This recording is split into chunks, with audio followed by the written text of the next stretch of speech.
Welcome to Hurrdat Sports Live.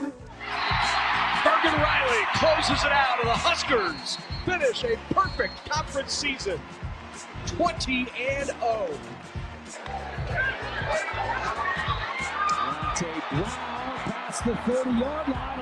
Lateef Brown trying to go the distance, and that's exactly what Brown does. What an answer by the Spartans. A 92-yard kickoff return for a touchdown. Needing a touchdown, extra point to tie, and backed up, and that's tipped, and now it's pass.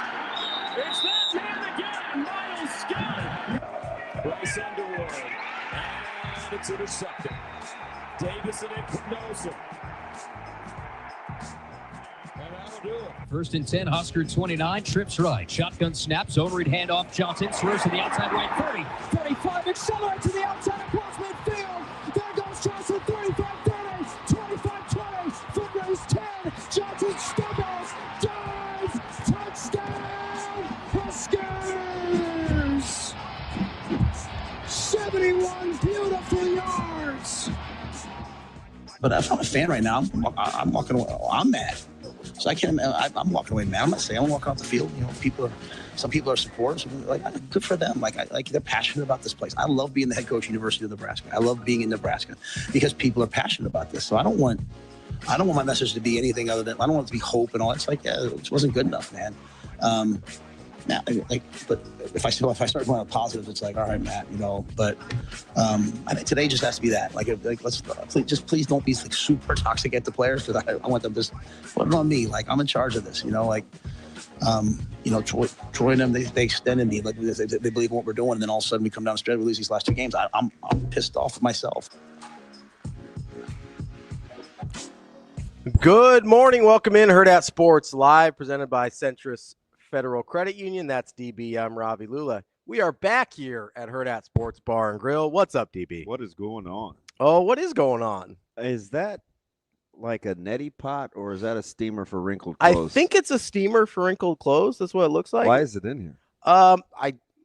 You've come to the end of my knowledge on this question. Your Afghan doesn't get wrinkles, does it? It's a nice little fleece. Trying to stay warm. It's cold outside. Well, no, this one doesn't really get wrinkles. It's kind of, I'm not sure you could tell if it did, but it was in here for one of the shows that was live while you guys weren't here. You were looking. They apparently they had need internet, huh? They had a backdrop. Oh, okay. And they wanted the backdrop to be wrinkle free. Yes, that makes sense. Makes sense. Oh, was that the Supernovas thing, Shane? That is correct. Oh, gotcha. All right. Supernova. They had a little draft up in here. Yeah, this is a crazy. Not even a crazy, just a reflectionary. Yeah, how was your weekend? It's quiet, man. I didn't drive my car for 48 hours. Yeah? Yeah, like all day Saturday, all day Sunday? Yep. So, it was interesting. You know, Friday was what it was, and we'll get to that long day. Saturday, just kind of managing. I got I have a former player who is facing some serious charges of a double murder, potentially, and I've coached him all the way since Little League. Yeah. So, obviously it's tough. You don't choose to fall in love with kids, right? So then I had, just on a humbug, another old player, just older than the other player I'm talking about, text yesterday and brought his little 5-year-old over. Oh yeah. So he's like one of the, so he's in that Marquise Siegel, Fairgood Jones. Like, there's this group that would always be at my house. Like, always, for all the years when I was in North. And Keith Siegel's coming back because San Francisco's on bye. Mm-hmm. So he's coming by to see me. But that they watched Caleb when he was super young, and so it's just it was a very reflectionary weekend. Yeah, some tough questions, man. A lot of soul searching across the board. Talked to the head coach for a long time. Like it's frustrating too because I have to manage my own emotions. Yeah. Right. Yeah. So it's like it's what I signed up for, and I'm super competitive. So I have to stay in the moment too. It's hard though. It's unbelievably hard, and harder for you than most given your situation. Yeah, and and whatever we go through is the first time, right? There were serious expectations, I think, going into this past week, and it didn't happen. And when he says, and he didn't tell me, like he told Jay, who of course, is messaging like crazy. Like when you can't talk about the game with your own kid, that's tough. Yeah. But you didn't want to hear it. Sure. So like those kinds of things are things like you don't anticipate. Because I'm sure you want to talk through it. Yeah. And it just creates it can if you don't handle it right, it can create conflict across the board. Sure. Right. It's like because you get the bodyguard that wants to be protective, and then I'm like, well, I'm not going to say anything anyway. What's the big deal? And then so it just it is very. Then on top of that, you're losing to, a rival. You got a lot of guys with a lot of opinions, and I'm like, do you guys just like profiting off of chaos? Or are you like being serious right now? So that you have to manage that. Yeah. I don't have to, right? Like I can. You feel like you have to. I can choose not to, and so it was just one of those. It was a crazy weekend. Unfortunately, I cheer for Josh Allen, even though he's a Bill. Yeah, and I like James Cook, who I always talk about. It's tough. They hammer the Steelers, but we got volleyball. Volleyball team's pretty good. Wrestling's gonna get healthy here pretty soon. Yeah, they are so banged up. So I'm looking forward. This is a hectic week. I've got Big Red Wrap Up. Got Nebraska City. Is that Big Red Wrap Up tomorrow? Mm-hmm. Yeah. And then I've got Holy Ghost, so it should be. Oh, you got Holy Ghost this week? Should be a ton of fun for you, boy. Maybe I'll ride along with Holy Ghost this week. It's very, very, very depressing if you let it be. So you got to attack it, man. Got to attack it. Like Friday though, that was mean. Where do you start? We're doing this in the chat already. What happened? We're talking about volleyball, how they have good years. I'm like, well, Big Ten volleyball was down this year. Okay, cool. They still went. Yeah, so they went 30-0, man. They lost one set the entire year. Weird, man. He gives you vibes like he's really about it, and then what are we talking about? They lost one set the entire conference season. That's a weird dude. Come on, man. Like, what are we doing? Good Lord. Yeah, well, God, like. Do I even want to put these on? I don't know. All right. No. These are my heavy duties. I try not to scratch them. What do we? I'll say. What are we working with today? Which ones do we got? Are these the 275s? Yeah. These were at. Would you pay $19 for those? Yeah, they seem pretty heavy. They seem like pretty quality. I did. Yeah, they don't. That's not bad. Like some of them are pretty thin, like flimsy. Yeah, I made the mistake. They look like they're made out of aluminum foil. I got called with an end cap thing at an automotive place. Yeah. And they had all these sweet glasses for like people that actually do like hard things, like work on cars. Yeah. So I was like, oh man, I may get some manliness in me. You start working on cars now? I just felt like the environment would wash over me. But it did. Yeah. Still soft as a batch of cookies. Which, by the way. Well, sorry, we got different skills. We'll get to this or Iowa. I'm just going to get this out of the way. Yeah. You are not eating a Little Debbie Christmas tree. Oh, 100%. I love those things. I got another one in my car. It's a backup in case I need it. You're having okay. You want to tell me what I'm having for breakfast this morning? Diet Coke, goldfish, and a Little Debbie Christmas tree. 100%, yeah.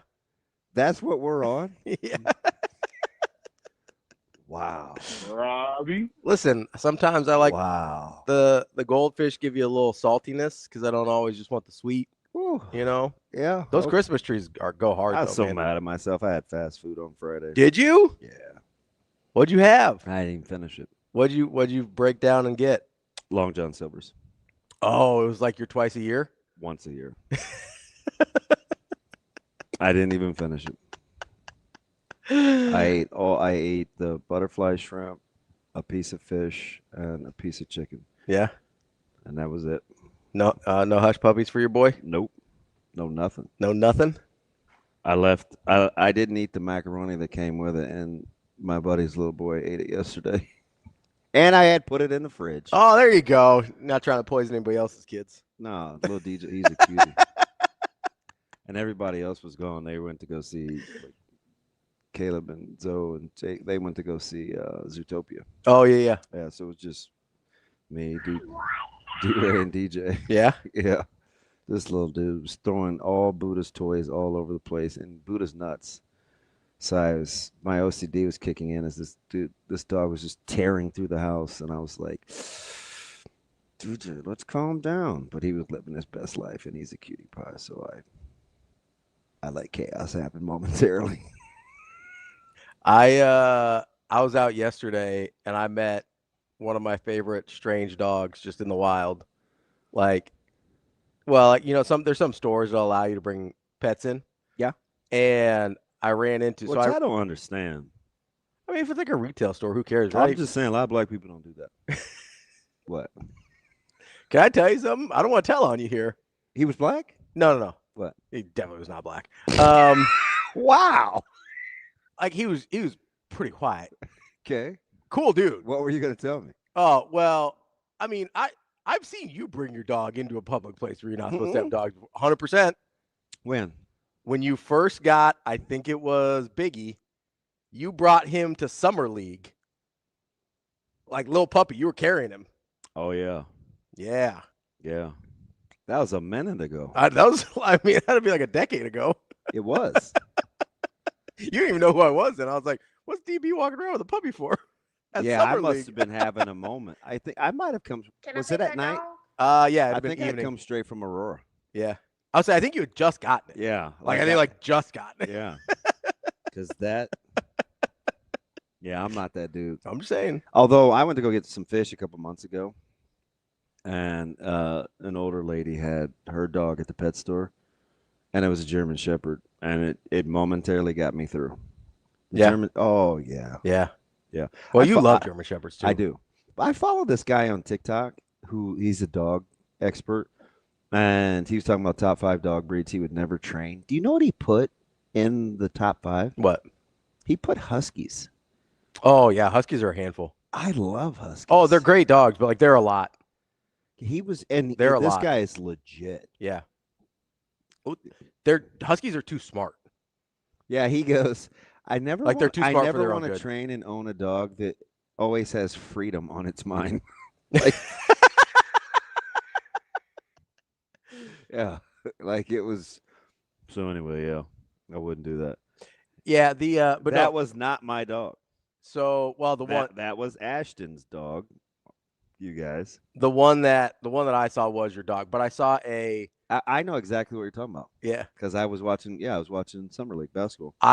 So yesterday I was out. I saw 2 dogs out. One was a Saint Bernard, which I love, but the other one was a Bull Mastiff.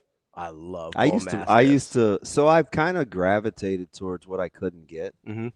You know, because I've never been in control of my own household. So started with German Shepherds, and I wanted a Bulldog. Then I like Mastiffs. And I wanted a Pressa. Yeah. And I ended up with a Frenchie. That's the type of Bulldog. You ended up with 2 Frenchies. So emasculating. No, this Bull Mastiff though was like such a sweetheart. Like her name was Hannah. She was terrific. Great dog. D-Ray's, he has 2 big dogs at home, and DJ, his little boy, was like, I can ride my dog, but then they just shake me off. Yeah, little kid definitely could have rode this dog. This dog was huge. My little dude was rocking his Pokemon hat. It was so cute. It was like, oh, I'm not pissed about Iowa anymore. You might be the only one. I used my phone probably about 18 times, as you could tell with the group. I didn't. You guys didn't hear from me until when? Yesterday? No, you texted me Saturday. What'd I say? It had to be brief. It was during Michigan, Ohio State. I think you just said go blue, and I said 100%. Yeah. And then I just kept on pushing. Yeah. I put that thing up. Yeah. I think at one point yesterday, it was like 6:30, and I had like 89% left. Yeah. Oh, yeah. That's impressive. That's hard to do. Well, Caleb was home, and Mike is not talkative, so. I mean, what else was I? What? That's funny because, I mean, both of them were not talkative at different times. Yeah. Or in different ways. It's just the emotional, the growing pains that this thing is going to have to go through I think are, and it's so interesting. Maybe a little greater than we thought. Well, what a difference 2 weeks makes. So that's the part that sucks. Like, and I'll dial it down even closer. Mm-hmm. It's like 6 days. So with 2 and some change left in the second quarter. Mm-hmm. Felt fine. Iowa has 123 total yards. Yeah, felt fine. You're like Nebraska. You get them to 2nd and 9. They go hurry up. Mm-hmm. They crease you. Mm-hmm. You're not lined up right. You get hands to the face a play later, and then you're in trouble. So, like it was like, what just happened? Do we want to do it this early? What are we talking about? Well, I have some questions. I have some questions. You can ask me anything you want. You don't have to answer if you don't want to. I did ask the dude if I could pet his dog, and What kind of dog was it? The Bull Mastiff, remember? Oh, yeah. You did say Bull Mastiff. Great dog. He was impressed that I could eyeball it and know it was a Bull Mastiff. I was like, oh, I know my Mastiffs. And I know my dogs. Oh, yeah. Where were you? Shields. Oh, okay. Yeah. Oh, really? Yeah. I have is it there or Dick's? I was cleaning out my car when I got the other one. Yeah. And I have a nice gift card. Oh, really? That I forgot all about. I put it in my glove. Nice. I'm like, I've been buying this kid's black tea. I'm spending that one on me. For real. Christmas or not. You're like, this one's for me. I forgot. And it's a decent number. Yeah. Is it? I mean, it's fine. Yeah. Get you a little something more than what you got. Well, yeah, but I mean, you can like get a couple things. Yeah. Nice. A thing. Well, depends on what you get. I can get a thing. Sometimes they have good sales. I'm gonna get 2 mouthpieces.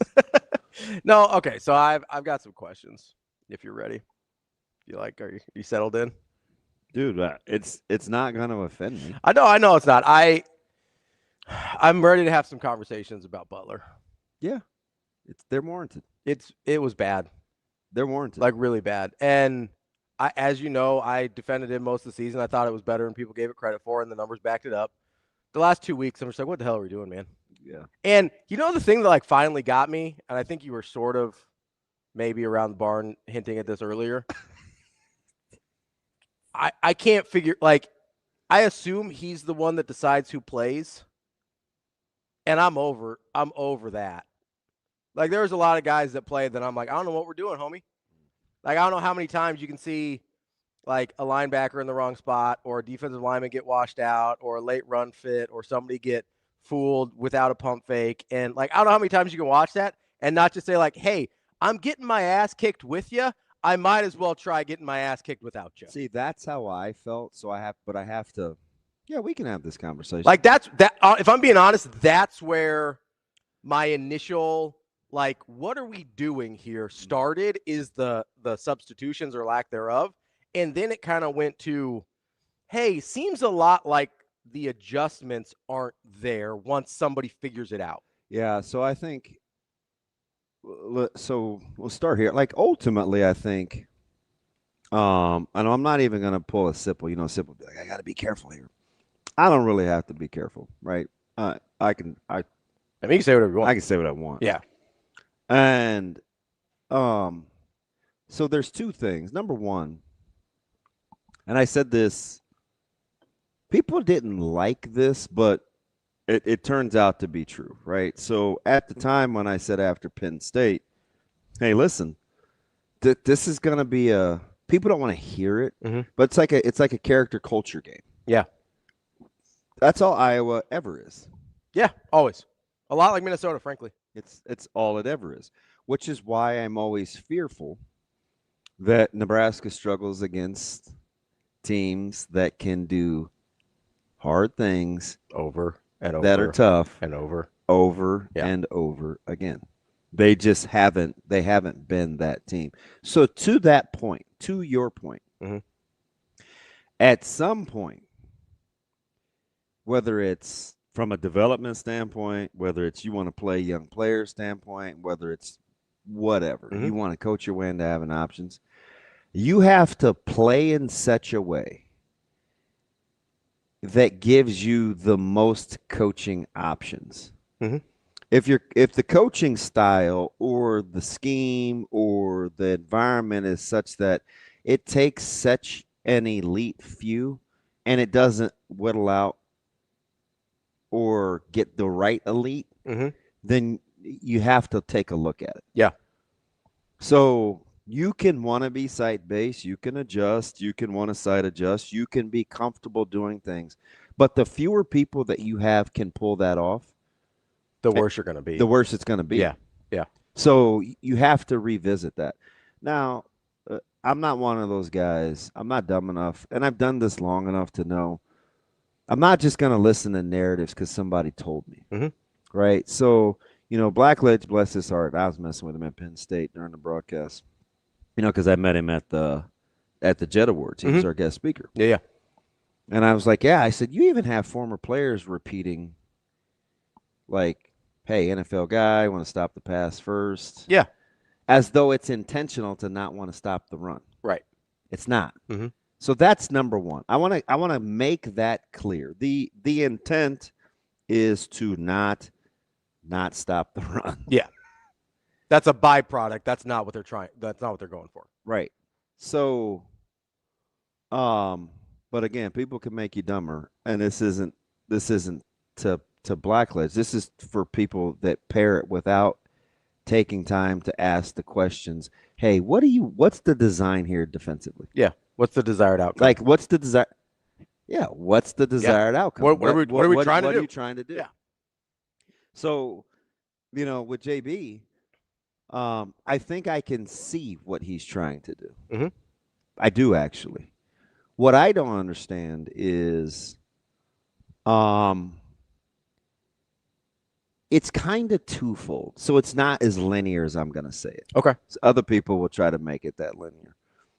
If you're not getting the outcome, there's three things, actually. If you're not getting the desired outcome that you want, I can use new players.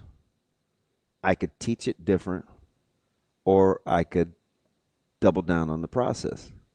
The one thing that I think, or you could try and do something else schematically. That's what I'm saying. Like, or is that what you meant by teaching different? Yeah. Okay. That's Okay. two. I thought you meant like technique wise. No. Okay. Gotcha. Okay. What I don't understand is fast tracking guys or riding with guys that over time have proven that they're not capable. So that's the thing that's got me. But there's a couple of things in that. And you can do with it what you will. I'll just tell you what I think people think. Absolutely. Like, I think for whatever the reason, and coaches aren't always right. I'm guilty. Like, everybody's been guilty of this. You think you see something in somebody or some things, 100%. and you want to go with it. 100%. Right? Oh, I know what they're capable of. Right? So there's that. The other thing that you can do is if you can protect them too. Yeah, don't put them in positions where they can't do the thing. But what you can't do is, because this is the way I do it, I'm going to make this fit come heck or high water. I'm going to be right about this eval, and this is the scheme that I want to run. That's where I think they're in trouble, or that has gotten them in trouble. Yeah. And I had this conversation, and it's hard. Like, this went deep into the night with guys, where if you're going to start on the defensive side of the ball, which clearly this is where you're going to start, right? You stop the run with attitude and toughness. Yeah. you defend the pass with skill. Yep. I'm going to say this one more time. And anybody, I don't care if it's Saban, I don't care if it's Kiffin, you stop the run with toughness and attitude. You defend the pass with skill. So you have to teach it that way, right? What you have to demand it that way. Yeah. Because what we're not talking about that I think is very, very interesting is the juxtapose. If you flip it around, Nebraska ran the football down Iowa's throat. Yep. They sure did. Right? Yep. And that's the unit that was supposed to be so maligned. Offensive line? Yeah. Yeah. All year. People just whining about O-line. There's no way around this. The offensive line physically dominated Iowa on Friday. You'll never see those kind of rushing stats in a loss that bad again. I bet you. Not against that team. That was a top 12 rushing defense for Iowa nationally. Yeah. And a unit that no one liked all year that frankly beat the hell out of Iowa. Do you know why? All day. Do you know why? Go ahead. Because they're tough. The offensive line? Yes. Yeah, they're mean-spirited. They're tough. Yeah. And for whatever you say about Pritchett, like, he's about that life. And I think he's got a hell of a lot better. Like, I think he's gotten really good. It's not even debatable. Like, he's really good. It's not even debatable. This is the guy we thought we were getting from Alabama. We've seen it the last probably 4 or 5 games. He's better now. Yes. Than when he was at Alabama. For sure. I think this is what people thought they were getting in an Alabama left tackle or right tackle. So it's not because you can't have it both ways. You can't be down on because people are down on Coach Holgorsen and the staffs in general, right?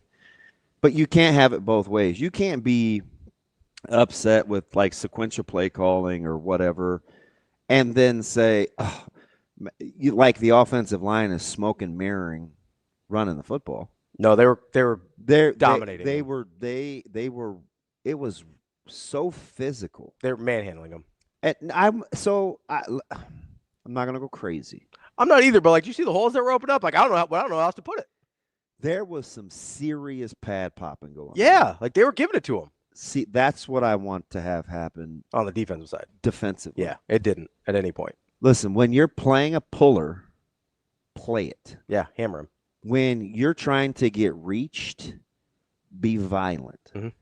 Where, again, I don't know, and I'm telling you, I don't know enough about what the desired outcome is. Hey, when I see arc step or I read zone or I read this is how I want to do it. I just know you can't defend the run playing laterally when you see scoops and outside zone steps. You just can't. You have to attack it at 45s and get vertical. And I have a hard time believing that isn't taught. So what happened? I don't know. Right? Where it could be a misevaluation of talent. It could be, they had to do some things defensively that I know that they're uncomfortable doing, but you have to be able to play more than 2 linebackers. If you can't play more than 2 linebackers at a functional level, then you have to either revisit the system or revisit the eval. Yeah. You cannot say, and this is one of the things that bug me to no end. And when I look at when I hear and I say I look out there and I see a young guy this or a redshirt guy that or this, those kinds of things bug me, because at the end of the year, at this juncture in the season, nobody cares about how old you are. They care about how you play. Yeah. And you may be right as a coach, because those players are inevitably going to get better. I think. I won't say that. Inevitable is strong. Yeah, I don't like extremes. There's a good chance they have an opportunity that they're not done with their maturation. Yeah, their development. Sure. Yeah. But what you can't have is you can't resign yourself to that, because it's up to you and that staff to make sure that they're playing in a way that gives you the best chance to win today. right now. Right now. And here's the thing that, because if you don't always know what the desired outcomes are, I know even less, right, in terms of what they're trying to do defensively. I mean, maybe not. I don't know. Schematically. Here's why it bothers me, right, is because I do understand a certain amount about the way coaches think and the way things logically should happen. And for me, and you brought this up, but I wanted to hit on it again because I think it's important. And it's one of my biggest frustrations because I'm not going to try and sit here and pretend like I understand exactly what they're trying to accomplish. Mm-hmm. I am certain they weren't trying to accomplish giving up 40 points against Iowa, but the details of it, can get a little granular for me. I will say. Did you think Iowa had more total yards? Yes, just because it felt like it. It felt so bad in the second half. Like I was like, they had to have, right? My thing is, can you live with 379? Yeah, I probably don't want to against Iowa. If I would have told you Moulton was going to go, whatever he went, was he 18 for 93? Like that, yes, right? I believe so. And Gronowski was going to be under 70. I would take that 100%. Yeah, there was 40 points, right? Yep.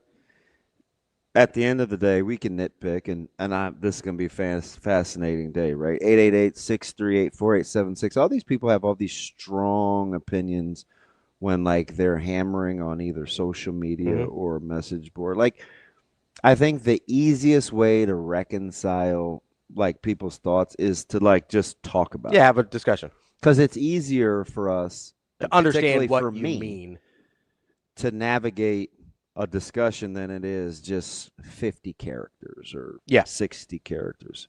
So I'm more than willing to have any sort of conversations about just about anything, because the program right now is, you have to really, really take. It's soul searching mode. It seems a little hyperbolic, but maybe not. I don't think it is. I really don't. I'm not going to fight you over that. Yeah. But I mean, it's serious self-eval at the very least. Yeah, that's what it is. But like, I think you got to go a little deeper than that on some of this. Coach Rule, he definitely has some tough decisions to make. Yeah. And there will be some big things that happen, I think, in the next couple of weeks that I think we just have to allow ourselves to understand it's part of the process. That's my gut. Yeah. That is, and some things are evasive, and you try to pin them down and have these conversations. And listen, not everything is for me. Yeah. Right. For sure. So generally speaking, as a way of life, not everything is for you. Yeah, absolutely. Like just as people, not everything is designed for you. So, I'm willing to, I'm more than willing to sit and watch. But I do know one thing. You cannot do what you've been doing. For sure. Like this cannot continue. And there's a lot of places I would start too. Like, I mean, I'm starting with defensive coordinator. If I'm being like, that's where I started with the show. That's where I'm starting with my soul searching as well, because the thing that I don't understand, it's the thing I understand probably the most about coaching, but I don't understand about what I continue to see, is what do we always say? You don't always play the best player. You play the player that you can trust. Mm-hmm. At what point, after you see the same result over and over and over and over again, do you decide you can't trust that person anymore? Or those people anymore? Because I don't think it's one guy, right? I think there's several. But at a certain point, I don't care what happens in practice. If they prove that I can't trust you in a game, that's what matters. I get practice has to be there too. I get they have to show it every day, because that's what you're talking about. Mm-hmm. Show me you can do the hard thing every day, because if you can't do it every day in practice, I don't trust you can do it every snap in a game. But if somebody tells you, screams at you with their play over and over again that I cannot be trusted to do my job, at some point you have to give somebody else an opportunity. You have to. Mm-hmm. And if you don't, you're hurting the entire team. Like, if you're either so stubborn or like can't see it or whatever, have the blinders on, I don't think it's malicious. Like, I don't think it's intentionally harmful. But if you cannot see it, then you're hurting everyone. Like, there are certain guys on that defense that proved they could not be trusted. And I think people think I'm only talking about one or two. There's several. Like, this isn't a one guy thing. There were several guys on that defense that proved they could not be trusted over and over and over again. And yet we kept seeing them over and over and over again. And like I said, I got this from you. If I can lose with you, I might as well try losing without you. Yeah. Or more like I haven't won with you. Yeah. Like, if I'm going to give up 40 to Iowa with you, maybe I try something else. Yeah. No, I mean, I get it. That's where I start, because that's the hardest thing for me to fathom, is watching that and being like, nope, those are the guys. I guess part of the things that I would like to know, just so I could have more intelligent conversations, is like, why be pot committed to some things? Like, why do some guys get fast tracked? Yeah. Like, that's what I want to know. Because that, and again, I'm going to say this again, not everything is for me. You don't have to tell me, but one thing I think you have to know is, why did you think the way you did? Yeah. I said this 2 weeks ago. This isn't even revisionist history. You didn't get what you wanted with the explosive movement front, right? It just didn't happen. Why? Fair question. I don't know. Is it misavow? Is it how we taught it? Is it maybe we need to tinker with, we thought this scheme would, because this happens. I'm just telling you, and guys, you don't want to hear it, but even for as much money as these guys get paid, you think it's going to go one way and it doesn't? Schematically, you coach what you know. Sure. You coach. You don't want to be in a position where you're coaching something you don't feel like you're an expert not mid-season. Sure. Yeah, absolutely. So there's always this crazy fine line. There is three defensive coordinators and Matt Rule on the staff. There is this crazy fine line between, all right, scrap overhaul. Does this come across as panic, or do what we have to do to win? But you cannot call base and goal line, right? Like, no, you just can't. No. But he knows why that happens. He has to ask himself, is this something that's repeatable? Is this something that I can grow from? Is this me getting caught? Like, the self-eval thing is critical, but it's not just coaches. It's players too. Sure. Absolutely. Like players have to ask themselves, was I actually doing all the things I was being asked to do? Yeah. Was I actually Am I really capable of doing hard things every day? Yeah.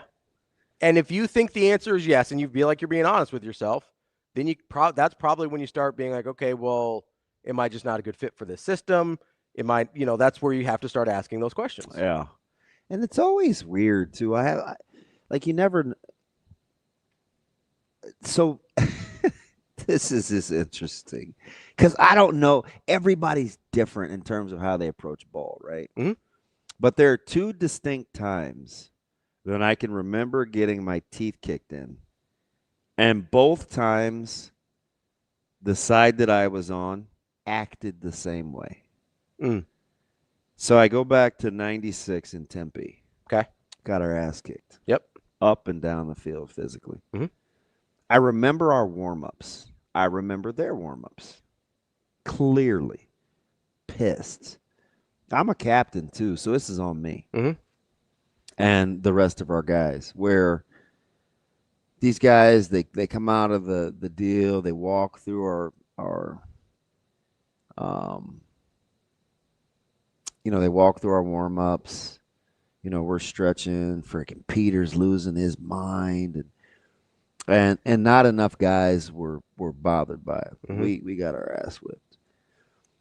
And I fast forward,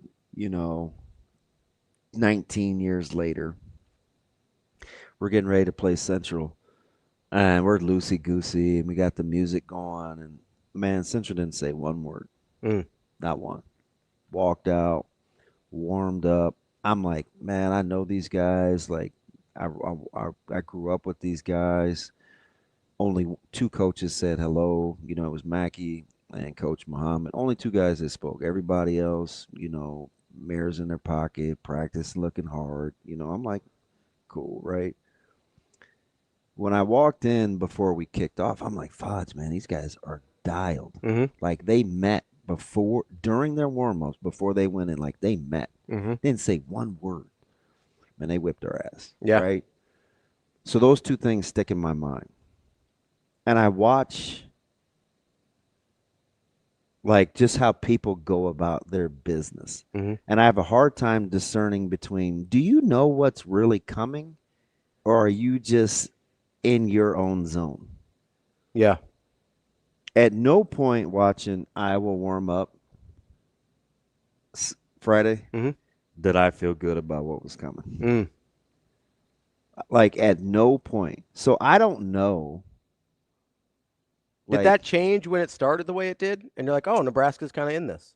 So here, let me just finish real quick. Yeah.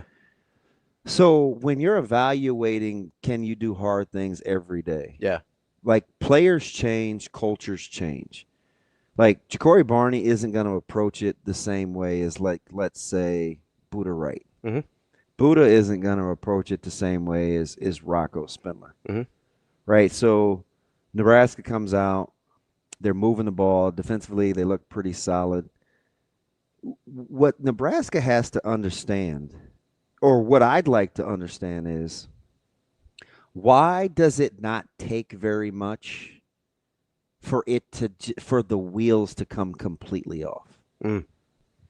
If you want to know the answer to what ails the program, you can talk development, you can talk whatever, and maybe it's tied to identity. I don't know. But one thing I would love to know is why, when it goes south, does it go south so fast? Yeah. That is, for me, that's emotional toughness.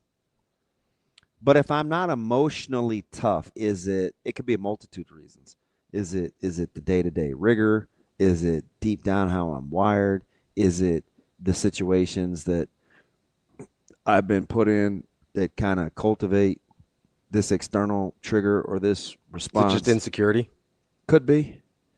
Like, I don't know if I'm good enough. So for me, before you get to, I want Holgerson's head on a platter, I want Butler's head on a platter, I can't stand the way Brady, before you get to any of that, you need to look at, like, I don't know if I would have said, I don't know if I would have had the stones to say, don't be toxic towards the players. Right? Yeah. I know why he said it. Yeah. And I'm not knocking him for why he said it. But the need to be protective, some of that is just his personality. Sure. I've watched him parent. I've watched him around the house. Like, he's a caregiver by nature. He is going to want to protect you. But sometimes, like, you have to let folks go through it so they know what it's like to not feel that way. And then conversely, on the other hand, like, hope that people are mature enough to leave folks, like to leave the young men alone. Money aside, I hear these idiots. I also wasn't making such and such. Man, money doesn't. I've said this 1,000 times for 20 years, right? I've been dumb with money. I've been dumb without. Money isn't the indicator. Yeah, it's not. And if it is, like, what's the dollar not. amount? What's the dollar amount that it's okay to be a jerk? I've done some stupid things in 2025, and I've done some stupid things in 2005. Right? Guess what wasn't an influence? How much money you were making. How much money I was making. Yeah. So, and maybe everybody's different, but there's three critical pieces that they really have to attack. Fortifying toughness, doing hard things every day. You have to blend having all the fine things that you get with wanting to recruit to Lincoln, Nebraska. The amenities, the facilities, the fan base, you eat well with, that's fine. but we have to develop this toughness. So you have to be very conscientious on the day-to-day to lay it on the line. Mm-hmm. Lay it on the line. This other stuff is a perk. Lay it on the line. This other stuff is the perk. That's coaches, that's players, that's everybody. That's number one. Number two is, how do we want to play? Like, who do we want to be? That's the identity part. Whoever that is, that's how you have to develop. That's how you have to recruit. I said this right after the pregame about buying crayons versus markers versus colored pencils. I'll know what medium I want to draw in if I know, shoot, I may need clay. Yeah, what you want the final product to look like. Yeah, if I want a pottery piece, shoot, I'm using clay, man. I'm not using markers. Yeah, right? Crayon's not going to help you there. So whatever I want that to be, that's how I have to build my staff. That's how I have to build my staff's temperament. And you may have to sacrifice aptitude and flexibility for fortitude and dependability. They don't have to be mutually exclusive. But if you are choosing one or the other. If you feel like you have to choose one or the other, take the people that are best reflective. Like, I'll play a less smart, tough guy that's willing to get his ass kicked than I will the uber talented guy that can give me the occasional havoc play. But he's not about that life.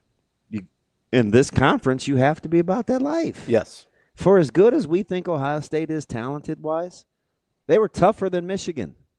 It's the first time they've been tougher than Michigan. Doesn't matter. They were tougher than Michigan. No, but that's what I mean. And that's won, why they right? won, right? Because that's the first time they've been tougher than Michigan. For all of Indiana's whatever, Mendoza being up for the Heisman, that's a tough football team. Yeah. That's a tough football team. Absolutely. Right. What is it that we like about Iowa? Tough. That's a tough football team. What's the thing we hate about Minnesota? They're tougher than us. So those are things, and nobody likes to say those things out loud. But you have to examine it. So that's number two. And then number three is going forward, who do we want to surround ourselves with that give us the best opportunity at a future? Not everybody is for you. Yeah? Listen, not everybody is for you. So surround yourself with people, and it doesn't mean yes men. No. Or yes women. But it's people that you can tell they're motivated by wanting you to succeed. They're going to tell you the truth out of love. Yeah. Just keep it simple. They're going to tell you the truth out of love. And sometimes you have to be willing to cheer for other people, and it may be at your own expense. Find those people. Let's get to Ben here. Let's talk a little Nebraska defense before we hit a break and get to Sam McKEWON. Ben, what's going on, buddy? How we doing? Hey, just wanted to kind of dovetail the toughness discussion with the defensive woes. And it's kind of hard to be tough when you have the inability to get aligned, know your assignment, and execute. And to DB's point of playing two linebackers, if you're only going to play two linebackers, you have to have a safety who's going to be able to fit in the run game and do it consistently and get downhill. That doesn't appear to be an option with the safeties they're playing. And then likewise, also have to be able to recognize on play action or anything that involves backs out of the backfield if it's going to be a pass play. You can't get rubbed and get fooled on routes continuously. So, Ben, let me ask you something. I get it, right? And this is hard for me. So I need some help here. I'm just being honest. Anytime you talk about safety play, the elephant in the room is that I think I got a guy that's pretty good. I get it, right? So I have to be cognizant that I don't lack or that I'm being objective. Is this across the board for secondary play, or when you're talking about fits, you're talking about schematically for the total defense? I'm talking about schematically, specifically one player, but in each of the games where we've given up long runs, that one person's run fit he's last in line, and he gets the most time to see it. So it shouldn't be so hard for him to get into the spot he needs to get to. He's consistently not in the right spot. And we keep getting creased on these outside zone plays where it's harder to fit for linebackers when you're closer, because the defensive linemen can get pushed into different holes, and then you look like you're in the wrong spot when you're trying to read where they're going, and they actually make you in the wrong spot. So you got to be able to see that and be able to come up and fit and clean that up. And in this year, I did not see the ability to do that. And then I didn't see the ability to adjust for knowing you can't do it.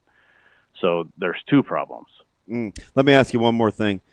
Do you think it matters if you play 3, 4, or 5 down? No, I don't know, because you're trying to eat up blocks up front. I would want more guys in the second level that are more athletic to be able to run side to side to clean that stuff up than necessarily have 5 guys up front, because now you have 5 guys up front. If they get beat, you're a significant deficit there. So it doesn't matter, but you have to know how to do it. All right, I'll rock with that. Appreciate the call, Ben. Good stuff there. I'll take it. No, I thought so. I think that's and the only call. reason I asked him the second question is because it just let me know like how open-minded. Yeah. Well, how open his mind was to, because there's multiple ways to skin a cat. For sure. And I think Jay Sadi in here. That's my dude. He's a Miller South guy though, so be careful. Oh, I know. We had it out a couple weeks ago. He's a knucklehead now. Yeah, no, but I think we reached some common ground. He said this in the post game. You talk about somebody that's seen me at my worst. Jay? That dude has seen me at my worst. So he mentioned this in post game, and then he brought it up again this morning, and I think it's fair. All right, talk to me. I think when people, because the 3 down versus 4 down versus 5 down reminded me of this. He said when people talk about the defensive line and about them being too small, it's about them playing small, not actually being small, right? If they played the way we wanted them to play, with violence and aggression and solve problems with aggression the way we talk about, then we wouldn't have a problem with their weight. Mm-hmm. We have a problem that they play small. We have a problem that they have small attitudes, that they have toughness of smaller guys, rather than like, it's not like if they looked like Iowa's under 300-pound line, we'd be cool, right? It's not actually about the size. It's about how big they play, and they don't play big enough. Yeah. Which I think is fair. I think that's a fair place to land on it, because if we had 3 down linemen and they played huge and everything worked, we wouldn't care there's 3 down linemen. And to Ben's point, when you play 5 down linemen, that causes problems on the back end for some other things as well, right? Yeah. There's a reason somebody, unless you're in goal line or like an obvious short yardage or something like that, like there's a reason people don't play 5 down linemen anymore. Like that's a really tough way to make a living if you're trying to do that on like a down-to-down basis. He didn't hesitate either. That's probably not a person I would mind talking to. I guess. I mean, he sounded like he was thoughtful about the way he was processing things. Yeah, and did you see how quick he answered? It wasn't a trap, but it just gave me an idea of what I was talking to. Yeah, very quickly. No, don't care what it looks like. Does 3, 4, or 5 matter? Yeah, he immediately said no. No. Didn't even have to think about it. So we got to move past that. Yeah, it's not about the number of down linemen. It's not about the size of the linemen. It's about how big or how well do these guys play. That's it. That's all we actually care about. I'm gonna say this at the risk of getting killed here, but fudge, man, I don't care. It's like let's let it roll. Let's do it. So, I had some really good conversations with DBJ Jr. and some of these guys last week and the week before last. I'm gonna tell you one thing, and it's up to him to fix it. But of all the guys that you want to throw the moniker soft around, mm-hmm. It isn't Coach Rule. Now, I say that understanding full well he is the head coach. So he has to have every opportunity to correct it. But he's a lot of things soft isn't one of them. And again, I understand, right? I talk to him more than most, so I run the risk of sounding crazy. Sure. He's not soft. That's got some other tough decisions to make. That's not the place I would go with him for sure. But it's definitely not his softness. It's definitely not his softness. Now, my man Uncle Ronald, who said so they were tough last year, but not this year. I got to tell you something. Yes and no. Because we always hearken back to are we still talking defense? Yeah, I think so. Some people have to be apologetic, not apologetic, but at least say, okay, maybe the offensive line wasn't as bad as I thought.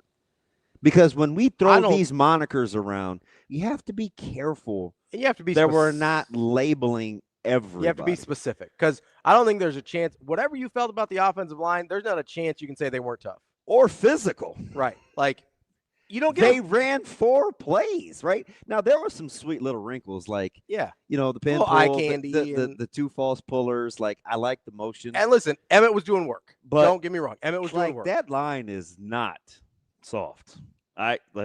You may not love their pass pro or whatever, but like not soft. Also, dirty little secret. If you had to list positional strengths going into next year. So I did this on the postgame show a little bit because people were talking about, Do you know what time I left Lincoln? Not early enough. I don't know what took so long. Mm-hmm. So game was 11. You're done at 3. Ryan had already torn down his setup. Really? Yeah. When I walked over there. So what? You're like 5? 4:30? It's a blur because I was super pouty. Okay. So I don't even know. It was later than I thought. Okay. So I kind of did this with Rico on the post game because everybody's emotional, myself included, and everybody's calling. I realize you're going to be like, man, that damn DB is a fool. I'm just telling you, man, dude isn't soft. Like, I know what he's trying to accomplish. He's got some tough decisions to make, but that's the guy you want making them. I'm just saying, because he'll worry about being well liked later. Mm-hmm. He'll worry about being well liked later. I think if you're a hey, I want heads on a platter guy, I think you could make the argument, and especially considering how the season started and people wanting to call for Donnie's job and whatever, I think you could make the argument that of the people that deserve to have their job evaluated in a critical way, Donnie is not anywhere near the top of that list. I would agree with that. I think Eckler's. I agree with Eckler's probably 1. Eckler's probably 1. You could make an argument Donnie's somewhere in that, like whatever the next spot is. My arguments would probably be for Donnie and Barthel in terms of guys that I was like, yeah, there's no guys that don't need to have their job questioned or have their performance questioned. He's somewhere in the next couple of guys after Eckler. Yeah, he's Cappy. He's already gotten rid of a couple friends. Yeah, so listen. If don't think that's a thing. He didn't know Braden. He didn't know Butler. He didn't know White. You think he wanted to get rid of Cooper? Now a couple of those guys left, but Knighton was his boy. So, Cooper was his boy. Like demoted Sat. Foley was his boy. Didn't know Holgerson when he hired him. Like what friends are we talking about? Let's take a quick break here. Is it Sam yet? It is Sam. We're 7:59. It's time. I saw Sam and Pat. Sam is little. Is he lean? Little. All right. I see you, Sam. Sam had on a flannel. It looked like I wanted to put it under my carpet. It was teeny. Yeah. Maybe he's been going to see our friends over at Next Gen Male Medical. I hope it's intentional because I always comment on that, and sometimes it's not. And he doesn't he doesn't draw attention to it. Yeah. As a matter of fact, he diffuses it. Yeah, he's like, oh no. So I'm like, oh God, I hope nothing's wrong. Well, let's hope not. Hope he's just getting lean and mean. Good old Sam McKEWON. We'll talk to him next here on Hurrdat Sports Live. I'll be the first to say that that's unacceptable. And I certainly understand I certainly understand how that feels to all the great fans that we have. The student section that's full. People come to the game, and I understand their disappointment. I understand our team's disappointment. I think when you end the season the way we have the last two games, it has to rest solely on me. And I've loved this team. I love everything about them. I certainly didn't think today would go that way.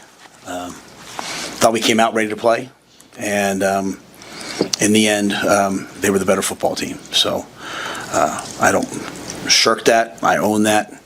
I'm responsible for it. I understand that in times like this, it can get a little bit negative, and I just say honestly, all that should all be directed at me. I don't want the players to panic. It shouldn't go towards them. It shouldn't go towards the coach. I think it has to fall on me. We want to be a team that gets better at the end of the year, and these last two games have not been that. So I take that. I own that.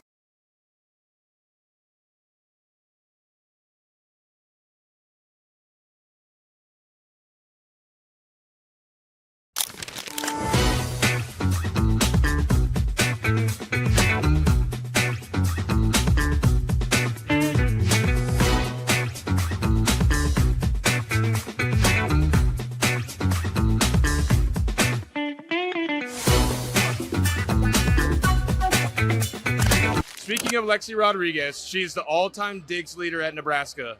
Now, who did she pass? She was a coach at, I can't remember what was it? Kayla Banworth? Not Kayla Banworth, and she's an Olympian. Wong. Good job. Yeah. I don't know. I'll give you a hint. She's an Olympian. Jordan Larson. Not quite Jordan. I was going to say Jordan Larson. Miss Wong.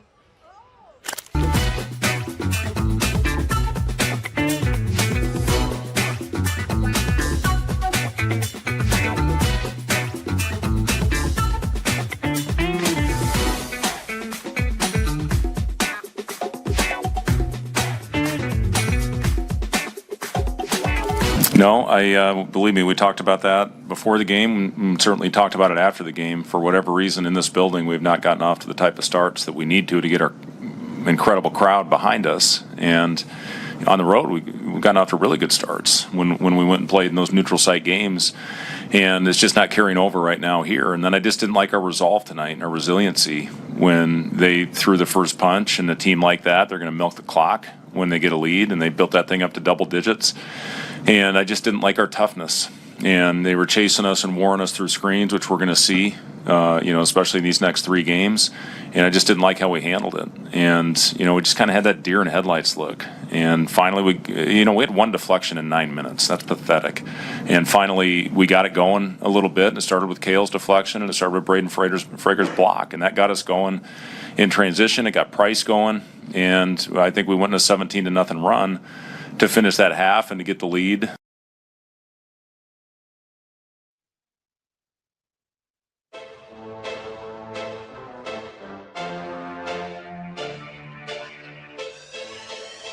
Welcome to Hurrdat Sports Live.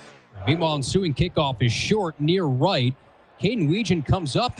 No, he didn't field it. Ball's loose. It looks like the Huskers got it.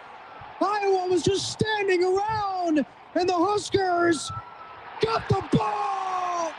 Nebraska ball. Wow. It's Wacker who picks it up.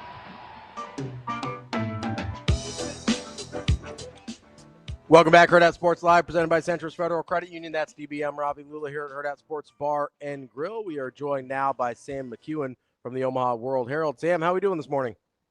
I'm good. How are you guys today? Sam, how are you? Good. Happy belated Thanksgiving. Thank you. Hope you had a good time with your family. Sam, I appreciate the well wishes. You always are kind to me. I did not. It was an awful Friday, Saturday, Sunday. But I mean, it wasn't just Iowa, man. I got former players in trouble. I got former players coming to the house. I mean, I don't need a violin, man, but sometimes life just happens. I missed the whole holiday. But I try to be thankful every day, Sam. So I appreciate you being kind to me. Sam, as we you bet. Hey, by the way, can look, I'm going to say this out loud. Sam, don't be nervous. I'm not going to. Okay. I'm nervous. I thought you looked fantastic, but you're not a guy that draws attention to yourself. And you don't take compliments well. Most men don't. So I'm afraid to say anything. But whatever you're doing is, if it's intentional and it's healthy, you look good. Thanks. I appreciate that. I'm not. I'm not as fat as I used to be. How's that? God, typical Sam.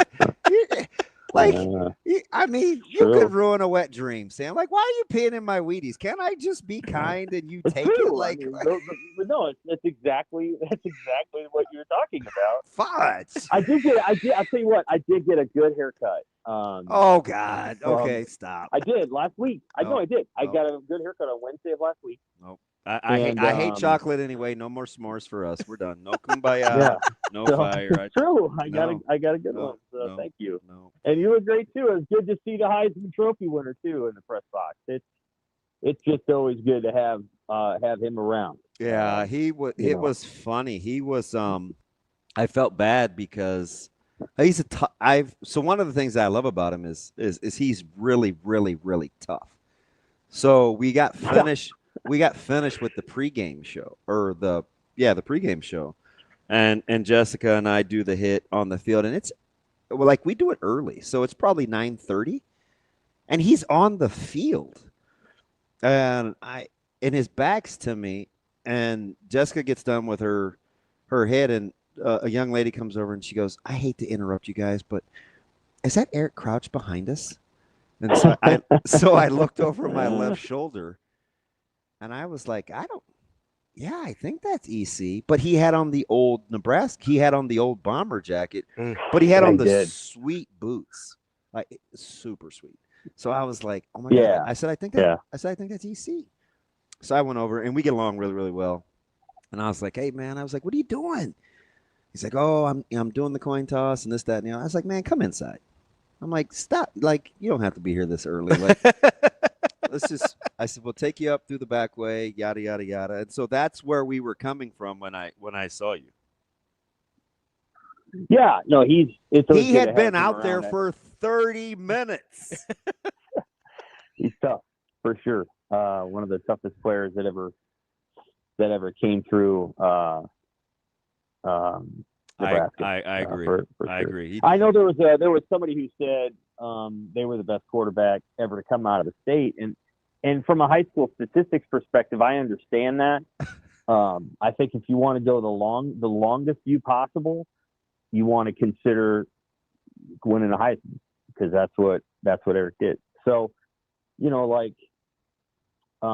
he had great stats in high school, but man, it would have been fun to watch him in today's offense.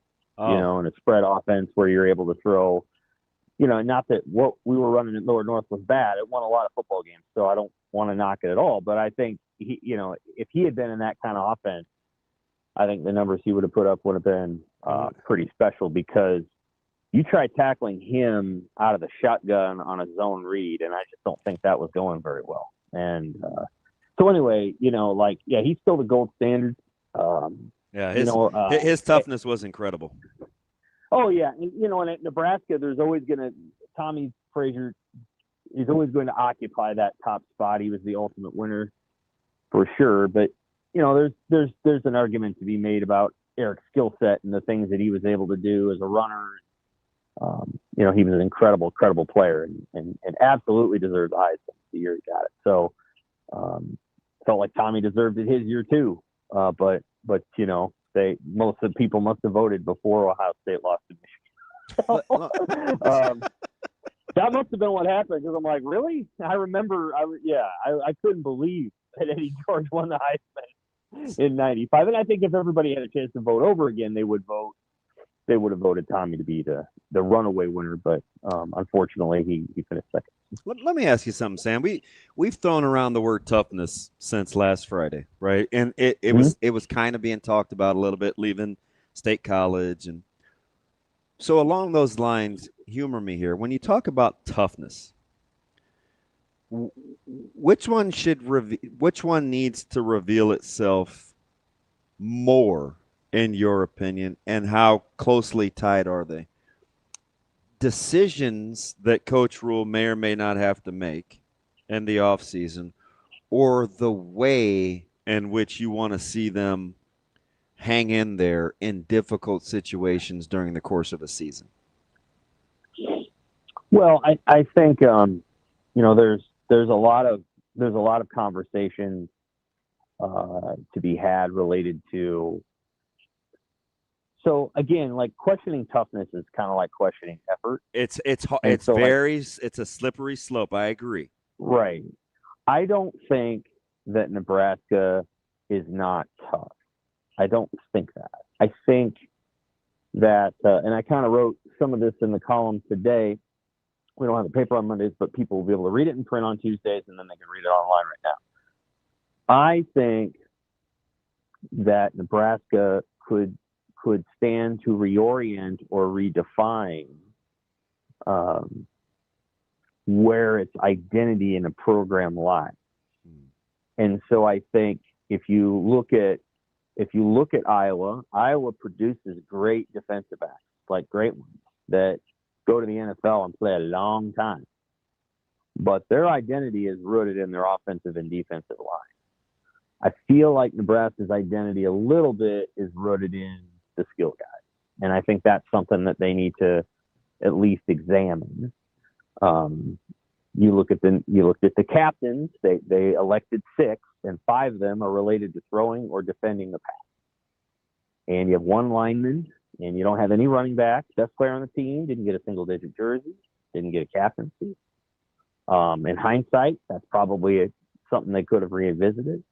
So I think there's just certain elements there that you can revisit. I think Nebraska's tough. I don't want to say that they're not. That's not it. I think they would say we weren't as good on the offensive and defensive line, specifically the defensive line, as we hoped we would be for the entire season, and as it related to the offensive line for the first half of the season. Like, they just weren't as good as they wanted to be on the offensive line for a variety of reasons. And I think that's an area where Nebraska needs to reorient its priorities and root its priorities in line play. And I feel like it maybe got a little bit away from that at times this season. And at the end of the season, Nebraska's defensive front seven, they couldn't hold up. I mean, we just saw that, and that was a reality that no one can escape. Sam, I'm a terrible question asker, so I'm going to ask 2 questions at once because they relate to each other. Number one, why do you think we're still having offensive line discussions, right? This is a team that's coming off of 231 yards rushing against Iowa. And as you mentioned, got better as the season went along. And if I gave you these stats, which one surprises you the most? Nebraska rushing for the 231 as it relates to said offensive line versus Iowa's defense. Nebraska only running 2 less plays than Iowa in a game in which they lost by 24. Or the fact that Iowa threw for 166 yards. Yeah, so the pass defense fell apart in the last 2 games because they obviously were spending a lot of energy and time trying to get the run defense to be good. And so they were committing extra guys. This is according to their own words. You know, I asked Rule that at the Penn State game. I'm like, your pass defense has been good all year, and tonight it was terrible. I mean, it was bad. Let's not sugarcoat it. It was terrible against Penn State, and it wasn't much better against Iowa. Although Iowa made a few plays. I think some of it is, the pass defense needs to improve. But also their run defense was such a concern that they were running into issues right and left. And just weren't able to account for those issues. That's just really the best way to put it. That's the first thing. The second thing, back to the offensive line. I mean, they got better. but they're going to lose 3 starters. Guys, 3 starters who started in that game. So Spindler, Lukowski, and Corcoran. And although I can assume that Gatula is going to be back, and I think he will be, and Life Pritchard. Go ahead. I apologize, Sam. We didn't even like Corcoran, and now we're lamenting. I'm just going to ask you the question again. I'm serious, Sam. Like, why do you think Donnie Raiola still comes up in discussions? Because of the way that they played in the first half of the season. Okay. If anybody else got better on any unit in this team, we would be talking about the fact they got better, right? Sure. Or is that just me? Yeah, I mean, again, I don't personally have. I'm not going to delve too deeply into critiquing offensive line coaching. I feel like I learned my lesson in the Barney Cotton era. Barney Cotton was a good coach, and I mean, we would just rake him over the coals. We would ask him, every Tuesday or whatever, just 12 minutes of questions. You go back and watch those lines. Oh yeah. So, a lot of them played in the NFL. Yeah, we spent way too much time and energy raking him over the coals. I thought we spent a lot of time and energy raking Greg Austin over the coals, and Greg Austin was a good coach. And so, I think Donovan Raiola has done a pretty good job. I think that the reason that you talk about it, though, going forward is now, this is the way I would put it. You don't really want to have to go to the portal anymore. You want to go, not for O-linemen necessarily. No, you want to get it done with the guys that you have on hand. And so one of the things I would say is, okay, Elijah Pritchett's there and he's going to play, right? He's going forward. Mm-hmm. But now you have to find, Gatula's got to come back, and then you've got to develop from within. And so one thing I would say is that they've sort of last year, instead of just, developing, using the guys that they had, they felt like they had to go out and pay a lot of money to get a left tackle and a guard. They did that. Now you want to see that the guys that they've been developing for 3 years step into roles, whether that's Jake Peters and you move Justin Evans back to guard, or Sam Sledge and you move Justin Evans back to guard, or it's Grant Bricks, or it's, the guy coming off the knee injury who was probably the best of the bunch, Gibson Pyle, whoever it is. Like, now is the time to say, okay, Donovan Raiola has been in the program for 4 years. Let's see the guys that he's developed come in so that you don't have to go out and pay a combined $2 million for linemen, because you need it on the defensive side of the ball. And let's be clear. I think that some of those guys are going to get way better over the next 9 months. It took them an entire year to understand what it was going to take. And by that, I'm talking about Keona Davis. I'm talking about Riley Van Poppel, who probably wasn't as good as people were hoping this year. And that's not to knock Riley. Riley Van Poppel, Lefatu, if he's still here, Williams Nwaneri, he would be another one. Whoever they think the jack linebacker is going to be, whether it's McGahee or it's Dylan Rogers or whatever they want to do, they have to develop those players. And then you heard John Butler say it, they have to go out and get a larger guy. And we've talked about this all year. So I think they have to go out, and he didn't say anything to me about it. So it's pretty obvious to me they need to go out and get a 320-pound fire hydrant. You know what aggravates me about that? Is fudge. While it may be true, don't let yourself off the hook in the meantime. You don't have it. Coach it different. Like, lots of teams stop the run, Sam, and don't have a 320-pounder. Coach it different. You can't be waiting for the cavalry to come in the meantime. And certainly don't say it out loud. That's my 2 cents on that, because you have some young guys that are clearly going to be a lot better, and they're going to continue to grow. And you still have games to win in the meantime. Like, and maybe that's just a DB thing. Maybe that's just a me thing. But I don't know, man. I didn't love it. That he said that. At least intimated. That Butler said that. Oh, he didn't. He said, Sam, I guess he intimated it, but he said it. Can I ask you a question? No, I'm the one who asked him. I know, but okay. I'm not going to split hairs. It seemed like he intimated. Yeah, it seemed like he intimated. He didn't say it. Can I ask you a question about kind of that dynamic there, Sam? Because I would make the argument that if Sam, you're supposed to say no. You bring in a 320-pounder, but they play in the same way as the guys did this year, that actually doesn't get you anywhere.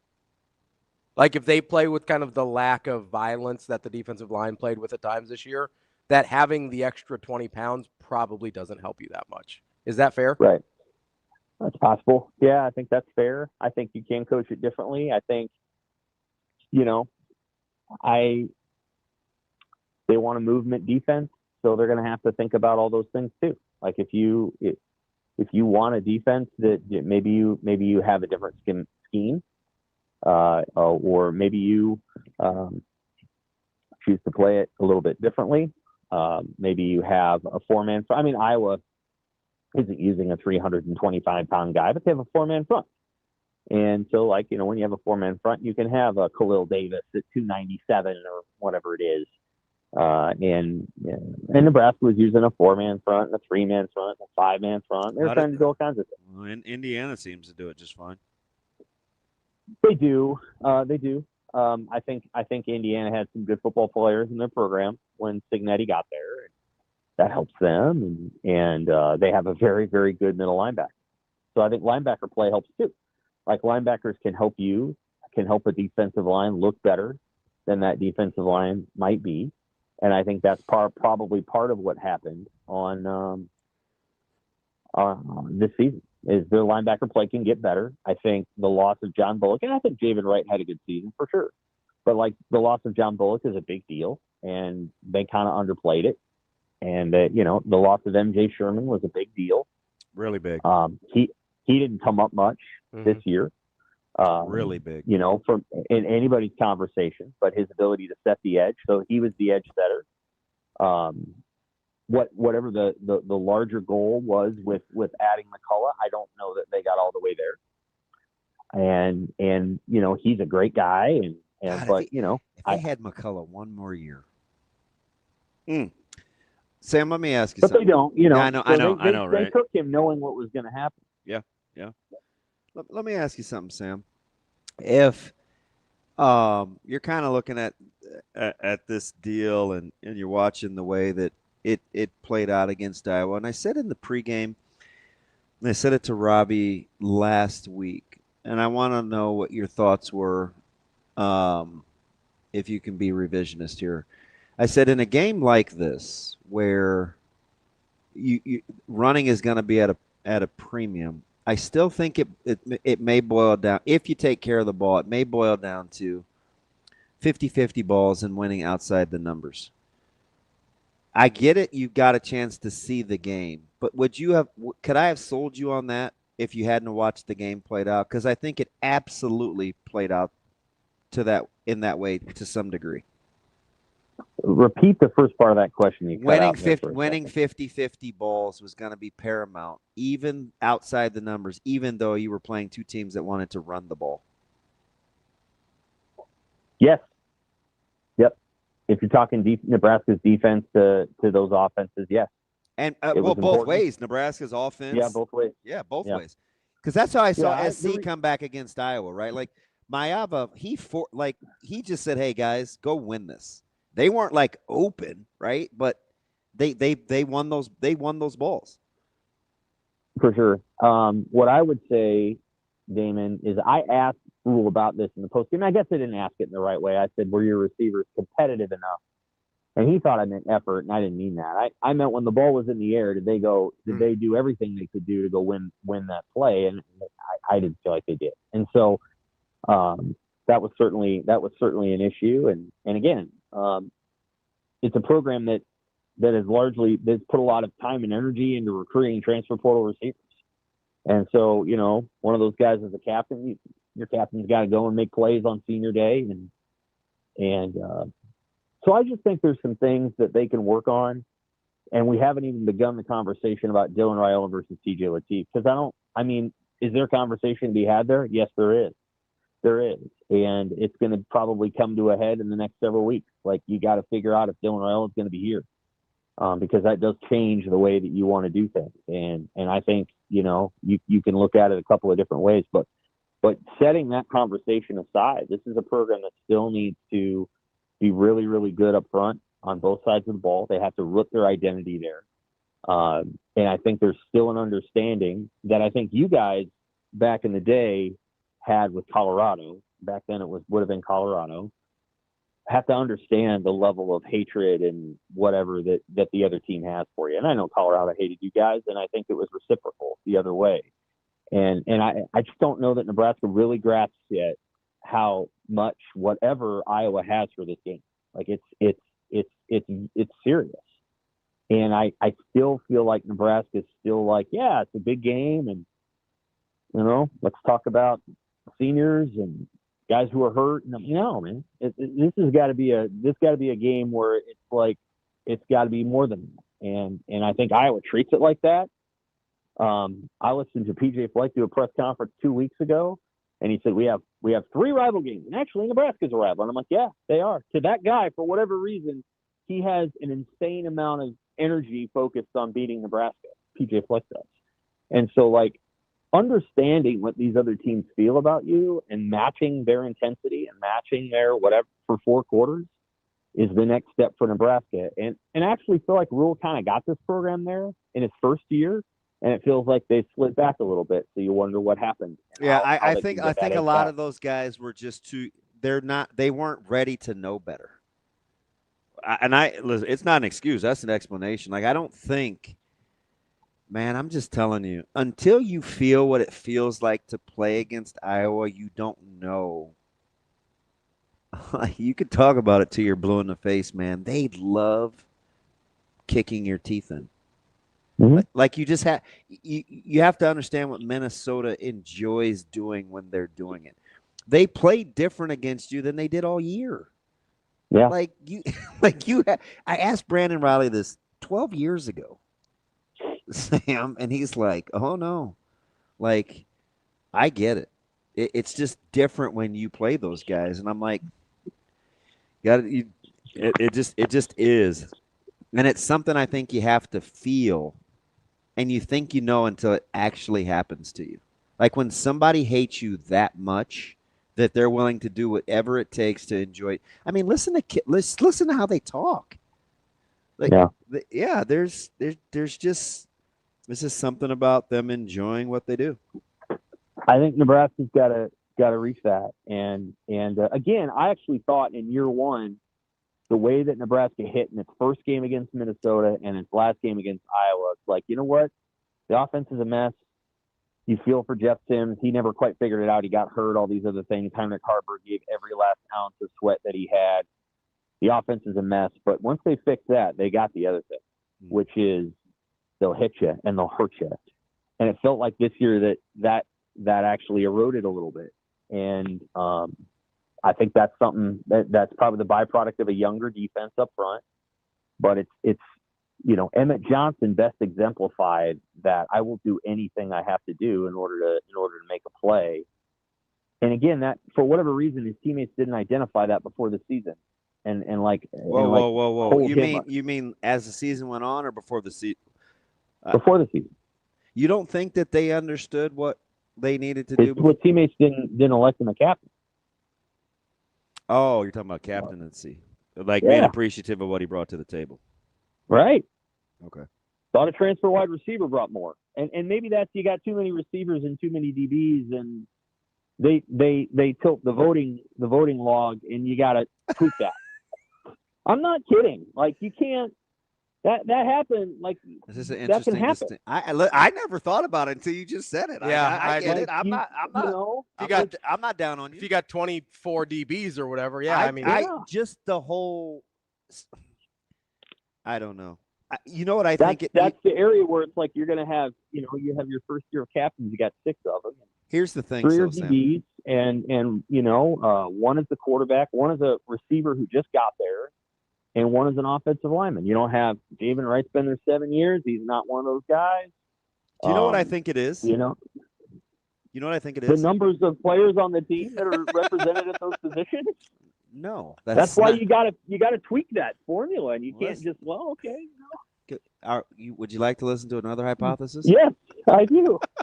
I think separating right, wrong, or indifferent, separating Emmett from Dylan preseason was tough for the team to do. So I think if you voted for Dylan, it in essence was validating EJ because they're together all the time. You didn't see Dylan without EJ, whether it was social media, whether it was in public. So I think Dylan not being around as he's going through rehab and being hurt gave you a different level of appreciation for Emmett because he then became a standalone figure. That's my hypothesis, you smart guys. That's insight that no one else. No, you can think about that, Sam. You saw the goddamn off season. Yeah, they were together everywhere. The TikToks, but like I wouldn't have. I can tell you what, I would not have thought of that. Like I wouldn't have thought that. I thought it was more. Well, we're not actually quite sure. Like the team wasn't quite sure that Emma was as good as he was. And so like. Well, I don't think anybody. You're right. Like. I don't think anybody thought that, to be honest. I mean, nobody saw one of 50 guys in the last 80 years to do something. You know what I mean? Right. Yeah. So, like, I think, and I'm not trying to say the players made bad decisions. Actually, they're logical if you give the roster numbers. But my point being that, like, I feel like, Emmett Johnson was kind of the heart and the soul of what was going on there in the last half of the season. And he got his accolades, and I think Matt Rule pushed for an awards campaign, which I thought was good, and I laud that, and I just feel like the program's got to keep coming in that area. And when you go back to the time when you played, of course Tommy Frazier was a major person, in that program. But you thought it may be a popularity vote. 94 captains were Terry Keneally, Ed Stewart, Zach Wiegert, and Rob Zatcher. Now, what's that team built on? That's a pretty good bunch. Up front. Yeah. And Ed Stewart, who, was tough as nails. Like, what that team's built on. You know why that, and so, like, that's my point, is that, of course, there were incredible skilled players at Nebraska that would dominate today in the 90s. You know them. You were one of them. But the programs were, I remember whatever day it was, Monday or Tuesday, press conference in 97, Grant Wisdom and Jason Peter went up there together. And what you did is you spent more anticipation waiting for what those two guys were going to say about the week than you did Coach Osborne, because Coach Osborne was steady Eddie, whereas these two guys were going to tell you what it actually was going to be about. And I was going to say I hate it. I don't hate it, but the closer your dogs are to the line of scrimmage, the better your team's going to be. And that's not taking anything away from running backs or defensive backs or anybody else. But the closer your dogs are to the ball, the better off you're going to be. And Ty Robinson was obviously that guy last year, and he did a good job. But I remember, too, like Dylan's dad coming into the media room, and I think it was 99, and he commanded the same kind of, he's like, I hate them, and like, he probably didn't hate them to the core. I don't know. Do you remember him after Northwestern? Yeah. In that bowl game? Yeah. Like, he almost lost his mind. Yeah. And so, like, but you waited for Dominic to come in the room and then hear what he had to say. And they'd be like, okay, well, this is what this week's about. Because you knew that the player, it was just a whole different kind of era. Like when D'Angelo Evans left the team that season, early in the season, you got guys coming out and saying, this is what it's about, and this is what it's going to be. And you had, guys, defensive linemen talking about it, and this is what the culture is going to be. And like, it was just a whole different kind of era. And now it feels like a little bit like everybody's kind of, hey, we got to say the right things. Again, I just think they got to get to the point where if it's a player-led program, you got to have some whatever in there. they're not. They're very tough. It's a very tough program. Nebraska's a much tougher team than it was in the Frost or Riley era. It is. It's just there's no question. The Big Ten is so question. hard. Like, it's so hard. It's so much harder than the Big 12. And so, like, you have to like Penn State. It plays with this incredible edge against Nebraska, and then they needed luck to beat Rutgers because Rutgers is still fighting. And, you know, Michigan State fired its coach after he beat Maryland. Like, I love how even former players who should know better use like the linear or the transitive property in games. Like, it's like, listen, man, you can't compare Penn State to Rutgers to Penn State and Nebraska at home on senior night. But anyway, let me get you out on this, Sam, because I love monopolizing your time because you have nothing else better to do. 2-1 here. You get the Golish, the Kiffin, the Summerall. You get the hires. Mm-hmm. Fitzgerald, which not official, but Thief in the Night maybe. I'll save Fitz until it's official. You don't have to rank them, but you can talk about the jobs. And you think Bama should be automatically in? No, I don't. I don't either. No, Alabama should no. I don't either. It's like it's a foregone conclusion that there are 10 or 11, and I'm like, are you guys being serious? If Georgia wins, they shouldn't be in.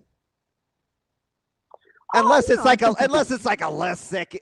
I mean, I shouldn't say that, but it's for me. They're closer to not being in than they should be closer to being in. I'll say that. Right. Vis-a-vis compared to like Miami or something, yeah, they should be. I think the comparison piece that they lose is Texas. And Texas has the loss to Ohio State, and Texas has a loss to Georgia and a loss to Florida. But Texas has wins over Texas A&M and Oklahoma at a neutral site and Vanderbilt. Alabama has wins over Vanderbilt, Missouri at Missouri. That was a good win.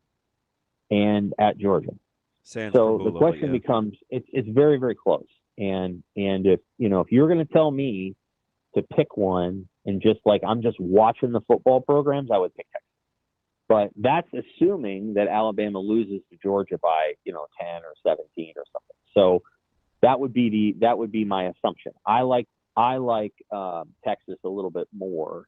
Than I like. I did like Sark going to bat though. I didn't mind, even though I think he's nuts. No, yeah, I don't mind that at all. I think the real question will be, okay, let's say BYU beats Texas Tech by 3. I think Texas Tech belongs in the playoff, and BYU would be the automatic qualifier for it. To be clear, I don't think BYU is going to win that game. I don't, but they could, and if they did, then what does that look like? I would not put Miami in. It's unfortunate. The ACC's got to reform its ways, which I assume it will. It has too few conference games, so it can't suss those things out. As far as the coaching hires are concerned, I guess I'd say that the one that appeals to me the most is at Auburn with Golish, but he gives them some immediate toughness. Like he's kind of no nonsense. Yes, that's a surprisingly good hire for them.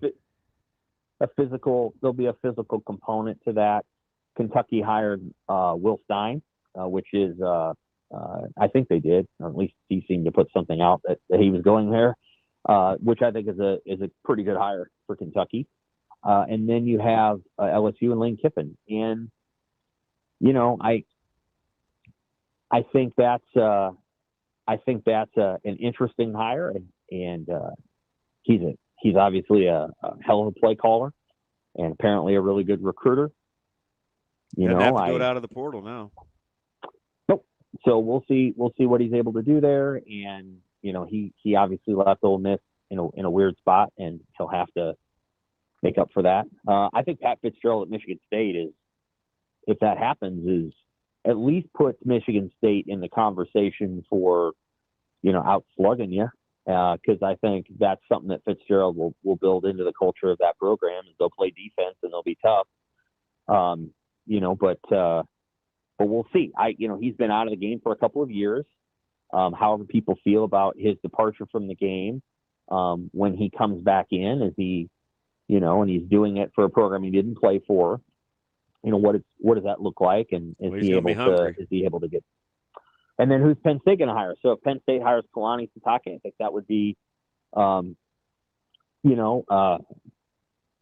the most part, I appreciate the way BYU plays. I think BYU has a long-term reputation of being a dirty team. Certainly they were in the one game they played against Nebraska 11 years ago. But he can coach. And so if that's the way they want to go, then I think that would work for Penn State. I don't know if they'd win a title based on that. I think the best hire so far appears to be Virginia Tech and James Franklin.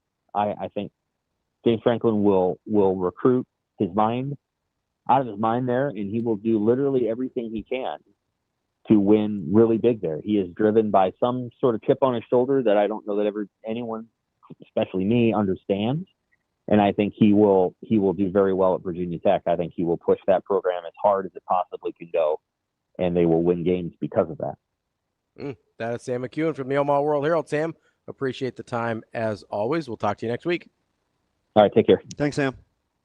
Well, we kept him a long time. We did, and we need to take a break here, but I need to. Who's crying, Austin and Rico? No, just in general. We're at one break, and we're almost 2 hours in here, so that's fine. Austin posted a picture of me holding somebody else's dog at a basketball game. I don't appreciate that. I feel like I've been framed. We need to talk about the Pat Fitzgerald of it all at some point here. I think the coaching hires are fascinating. I love the coaching hires. Let's get into them. Do you? I love the season of the process of coaching hires. You like chaos. I think it's fascinating what people value and what they're looking for. It's a nice thought experiment in kind of just what programs think they are and what they want to be. I like all of that. All right. Listen. 2 breaks. Let's go. Need to talk about Pat Fitzgerald. It's Hurrdat Sports Live coming up next.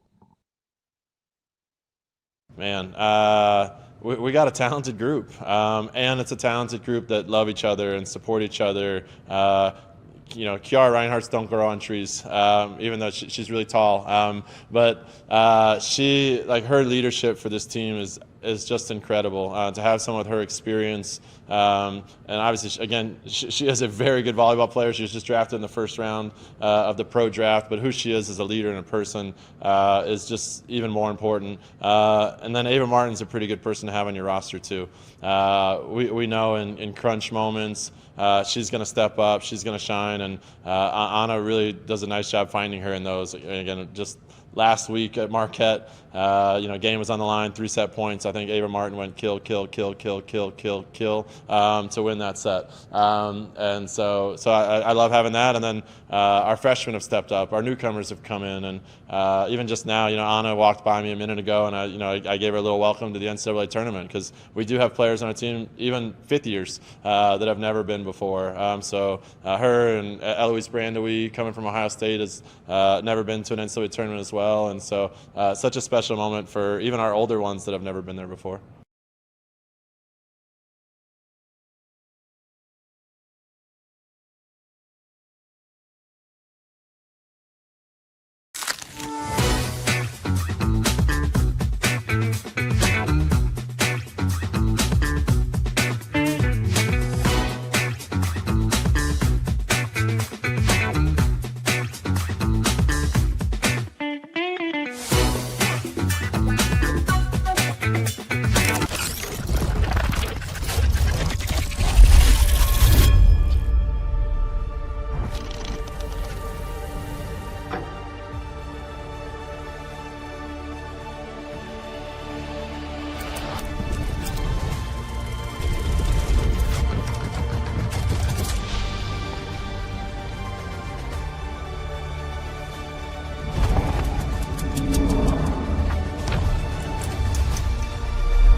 Yeah, kind of like Andy said, it's a whole new season for everyone, and I feel like even we kind of feel new and refreshed. Like the Big Ten season is behind us now, and now we can focus on our next few games. But I think just coming in with experience is a lot. Like, we know the deal of practice, we know how the tournament works, we know how the Final Four works, and we know we want to get there. So I think for the upperclassmen, it's good for us because we've been here before, and we can help explain that and just guide the underclassmen, because it can be a lot your first year. So it's exciting, but I know we're excited to get started tomorrow and get started for the next few weeks.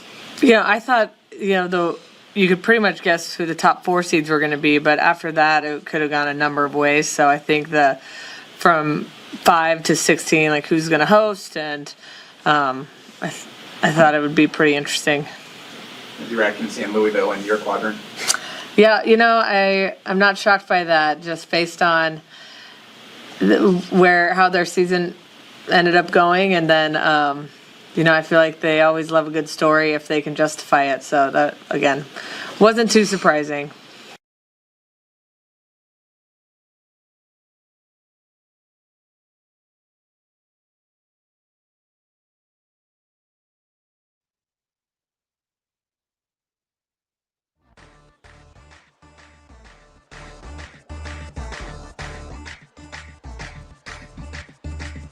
You're listening to Hurrdat Sports Live.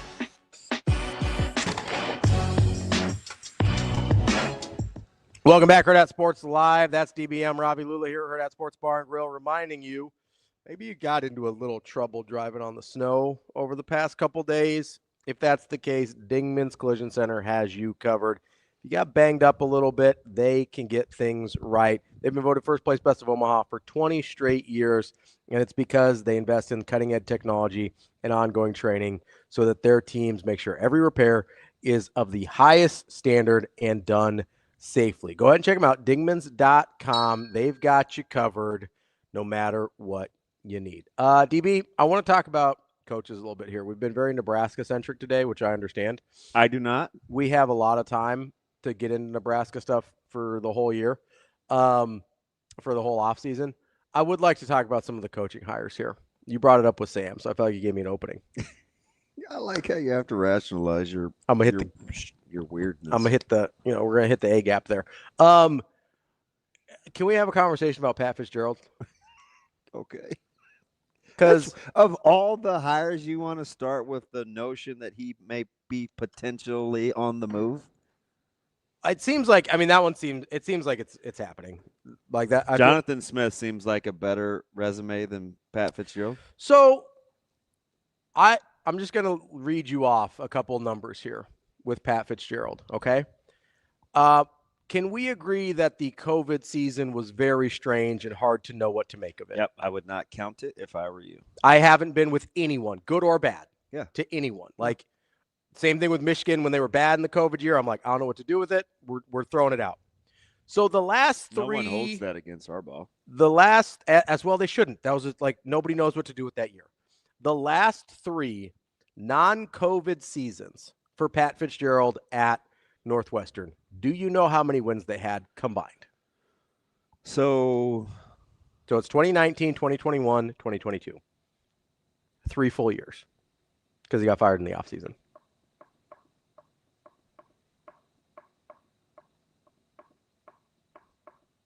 I will say 14 wins. That is double how many wins he had. He had 7 wins in 3 years, the non-COVID year. To get to 14, you have conference? No, or overall? Total. He was 3-9, 3-9, 1-11. Oh, I hate that. Do you know how many conference wins he had in those 3 years? 2. 3. 1-8, 1-8, 1-8. Huh. He was 3-24 in this very conference, which he allegedly is returning to, and had 7 wins over 3 years. If you would like to include the COVID year, that's how you get to 14. Which even then, 14 wins in 4 years, I don't know if you know this, not great. Not ideal. Well, kind of like my wrist. Yeah, what'd you do? You want to look at my knuckles. What are you doing? I think it's broke.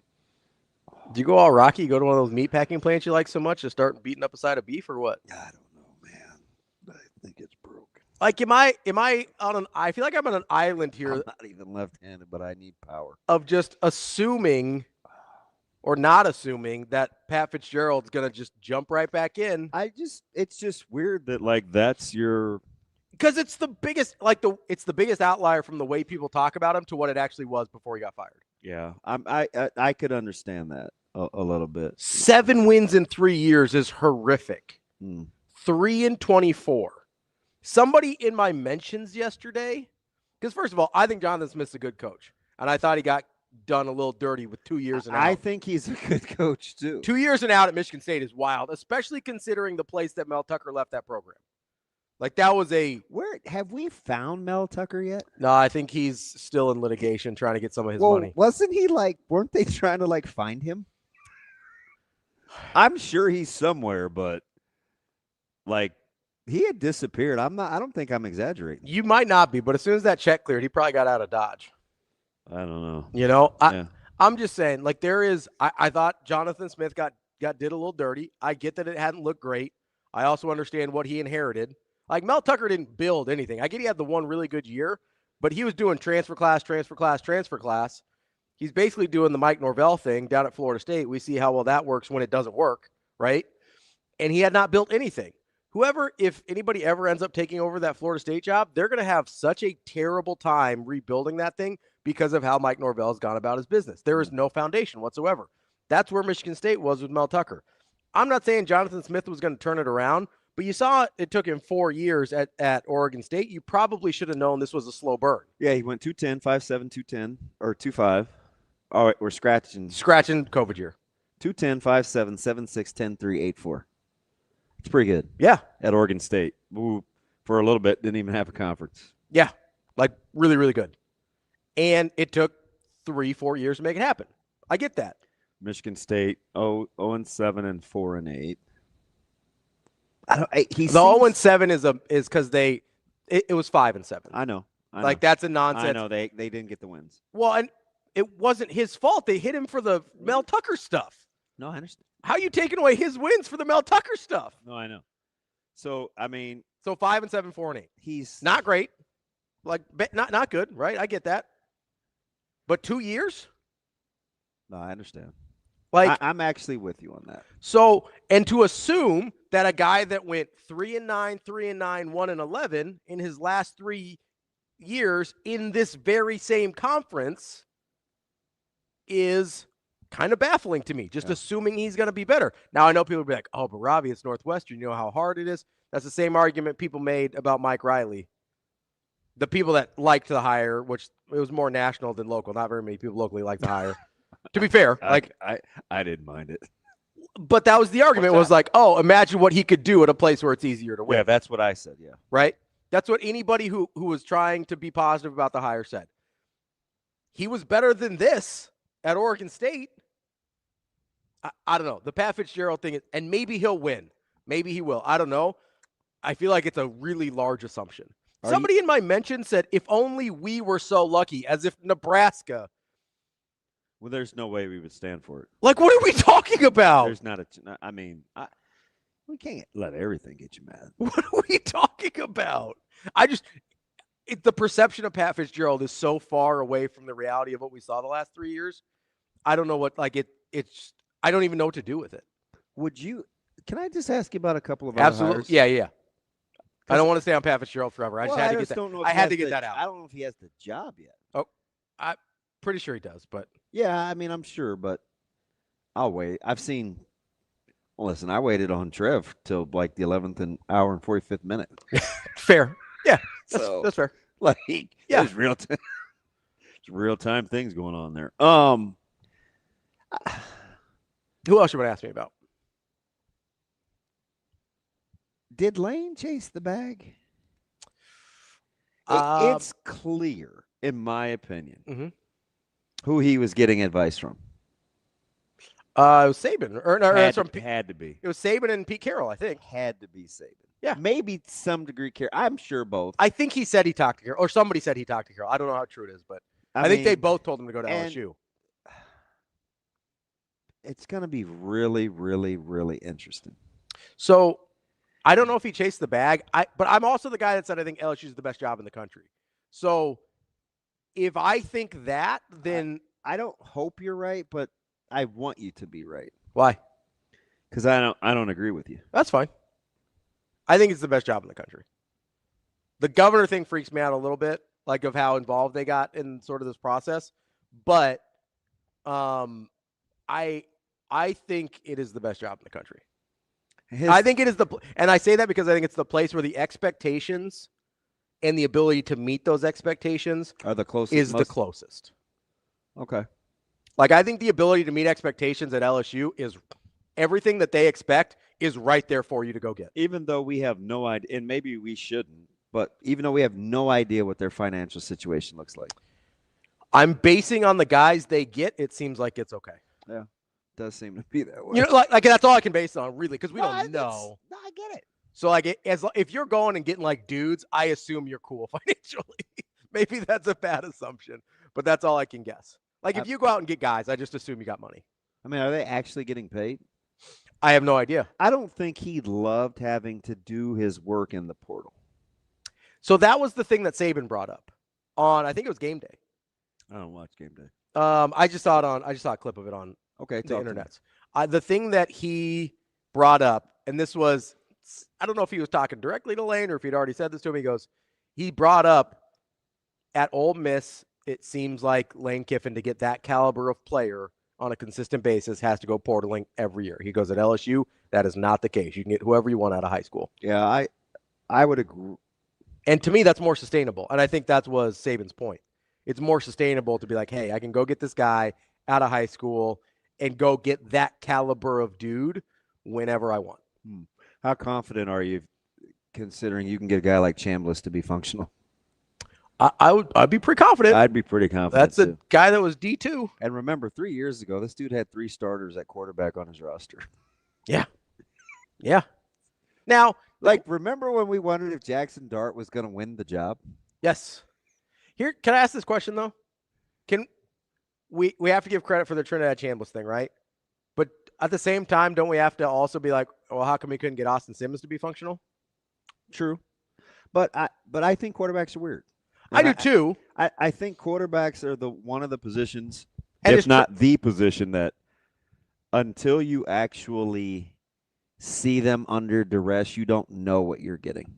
Totally fair. I think quarterbacks are such a crapshoot eval, it's not even funny. I would agree.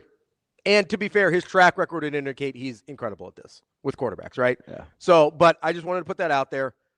Austin Simmons was on this team too. We thought he was going to be good and wasn't, right? So just for fairness, if he gets credit for Trinidad, he probably deserves a little blame for Austin Simmons as well. Especially since Austin Simmons has spent dramatically more time around him than Trinidad Chambliss did. If you're ranking the hiring cycle so far, are you going Virginia Tech, then I think I probably Auburn, or Virginia Tech LSU, or LSU Virginia Tech? I think I probably go LSU, then Virginia Tech, because I'm a Lane guy. You know that. I always have been. Yeah. And I think that's a great fit for a guy at that job. Who gives 2 cares who's going to do it his way? Yeah, absolutely. But Franklin at Virginia Tech is really close. I will say I thought it was a very mature hire by Auburn to go get a guy that's actually good and not just say, well, we want to go get sexy name A or whatever, right? Like I thought it was one of the better moves they've made in a while. I understand. Let's take a quick break here. We're going to talk to Brent Sobleski coming up next. He's an NFL analyst for Bleacher Report. Got to get a little bit into the league. That's DB. I'm Ravi Lulla. It's Hurrdat Sports Live. I'll be the first to say that that's unacceptable. And I certainly understand. I certainly understand how that feels to all the great fans that we have. The student section that's full. People come to the game. And I understand their disappointment. I understand our team's disappointment. I think when you end the season the way we have the last 2 games, it has to rest solely on me. And I've loved this team. I love everything about them. I certainly didn't think today would go that way. Thought we came out ready to play. And in the end, they were the better football team. So I don't shirk that. I own that. I'm responsible for it. I understand that in times like this, it can get a little bit negative, and I just say honestly, all that should all be directed at me. I don't want the players to panic. It shouldn't go towards them. It shouldn't go towards the coach. I think it has to fall on me. We want to be a team that gets better at the end of the year, and these last 2 games have not been that. So I take that. I own that.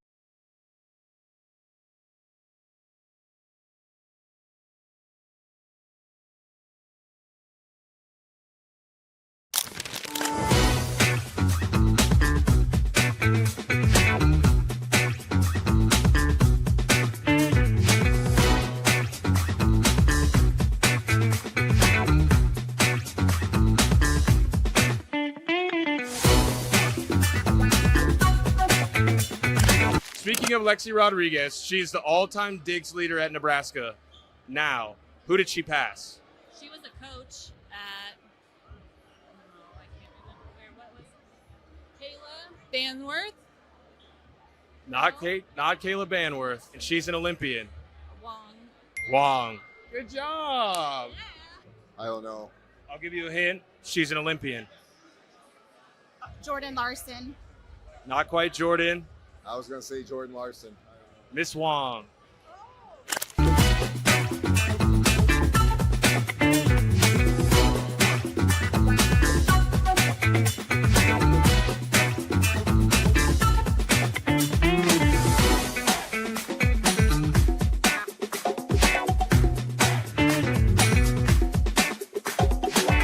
No, believe me, we talked about that before the game, and certainly talked about it after the game. For whatever reason, in this building, we've not gotten off to the type of starts that we need to get our incredible crowd behind us. And on the road, we've gotten off to really good starts when we went and played in those neutral site games. And it's just not carrying over right now here. And then I just didn't like our resolve tonight and our resiliency when they threw the first punch. And a team like that, they're going to milk the clock when they get a lead, and they built that thing up to double digits. And I just didn't like our toughness. And they were chasing us and warring us through screens, which we're going to see, especially in these next 3 games. And I just didn't like how we handled it. And, we just kind of had that deer in headlights look. And finally, we had 1 deflection in 9 minutes. That's pathetic.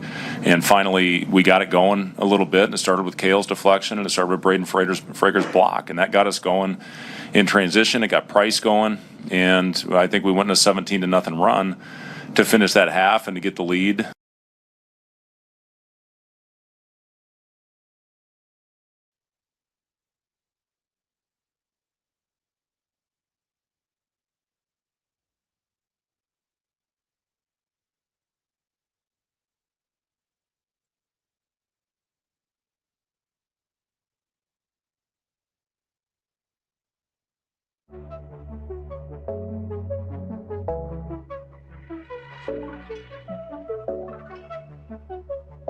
Welcome to Hurrdat Sports Live. Vikings looking for the end zone. Instead, it's a 4th interception, and Rick Wallen has his eyes set on a big return. Breaks a tackle and takes it across the 35. Lost the football. Let's see if it changes hands again. 5 Minnesota turnovers. From bad to worse today, but they've got it back. And he turns it upfield for a first down. Still going.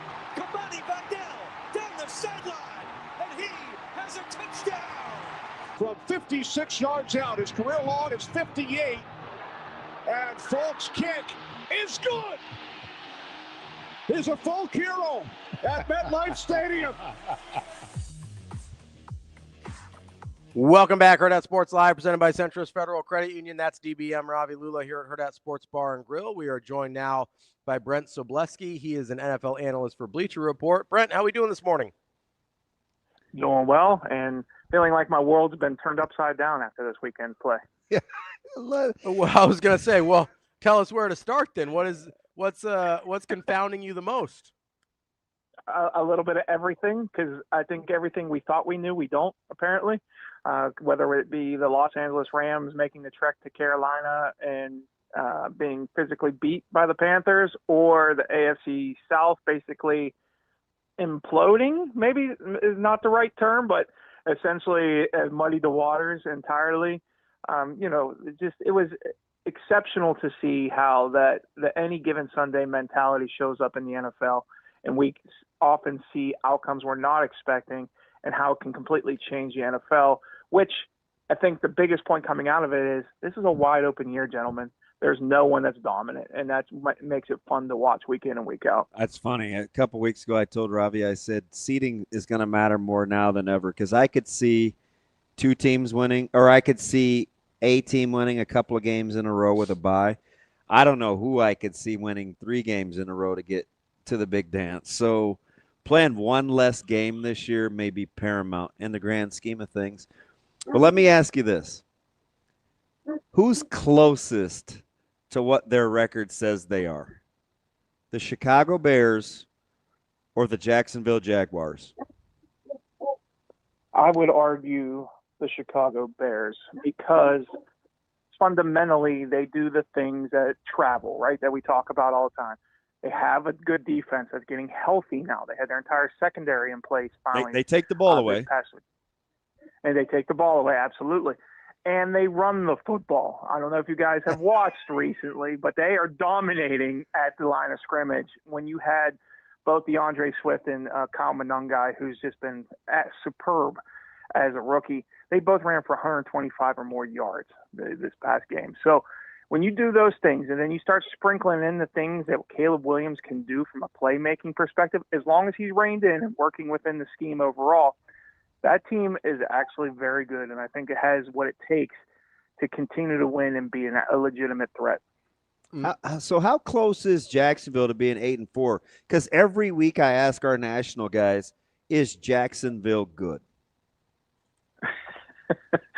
Well, we'll find out this coming weekend. I think it's just a gigantic game with the Colts skidding a little bit and Jacksonville ascending and then them facing each other. Now, mind you, the Colts haven't won in Jacksonville since, I'm trying to remember what year it was. It's like 2008. Let's put it this way. Andrew Luck was still the quarterback of the Colts at that time. That's the last time they won in Jacksonville. So to give you an idea how big that game is, but when you just look at Jacksonville, the quotes coming out of those games are almost always the same.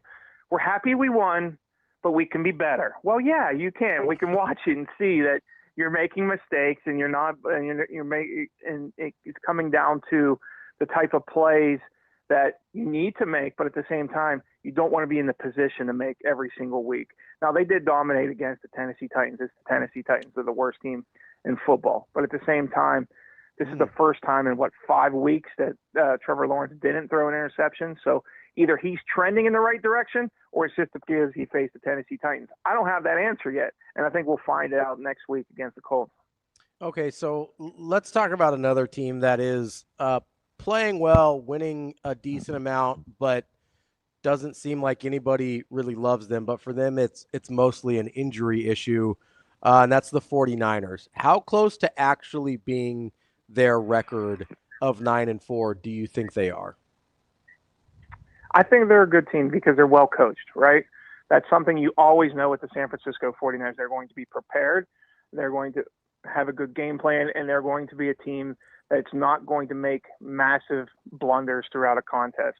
That speaks a lot to Kyle Shanahan and his staff, but also how smart their team is as a whole. Now, obviously, as you rightly pointed out, you do not have Fred Warner. You do not have Nick Bosa. So how do you continue to progress?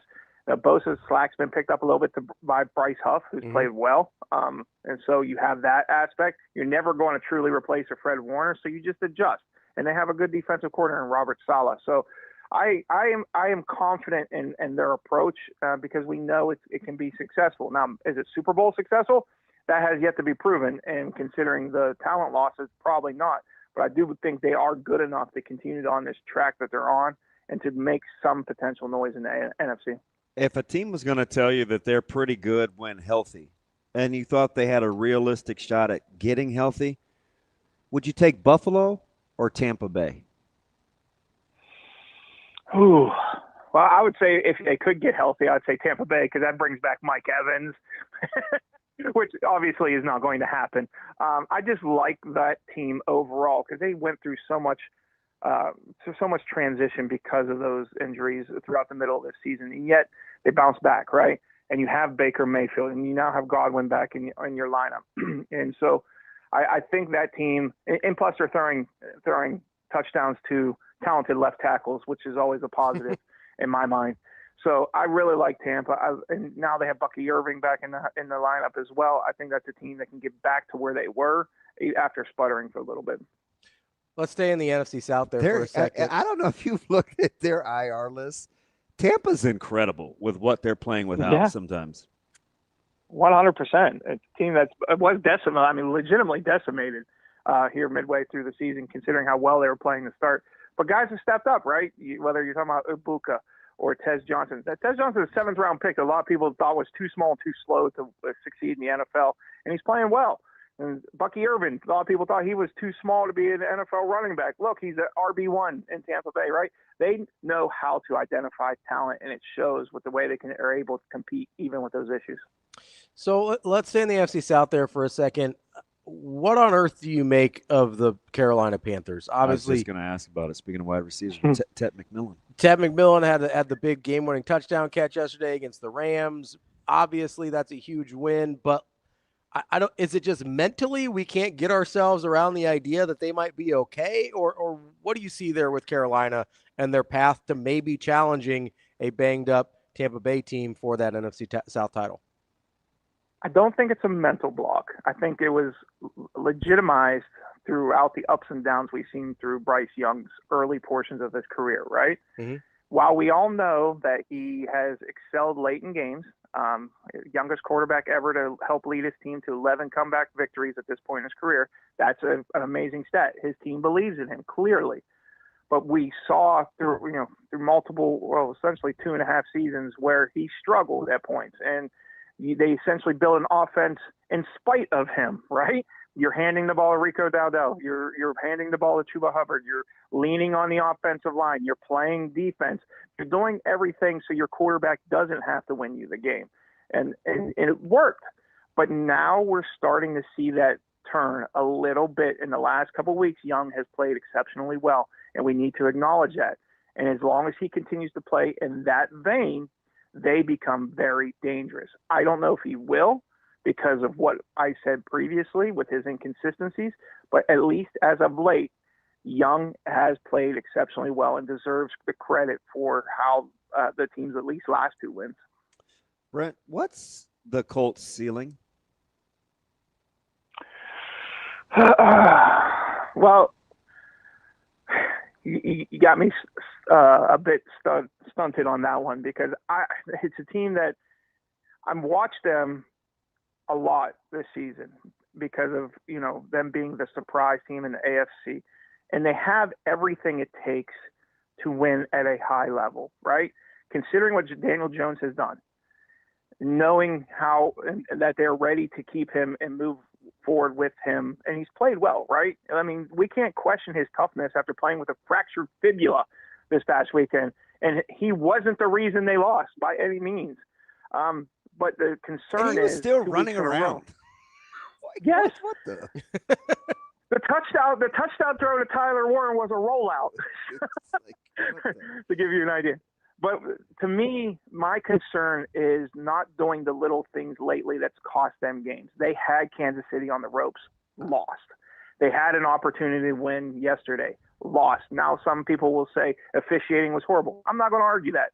But when you're still making mistakes, like a missed extra point, a fumble inside the 5-yard line on a designed tush-push with your tight end, and so a drop third down pass when the game's on the line, you can't make those mistakes, especially when you're in the better part of your schedule against tougher teams, and they have. And that's really my concern. The ability and the talent is there. I think the coaching can be there, but the execution hasn't been as of late, which limits them overall.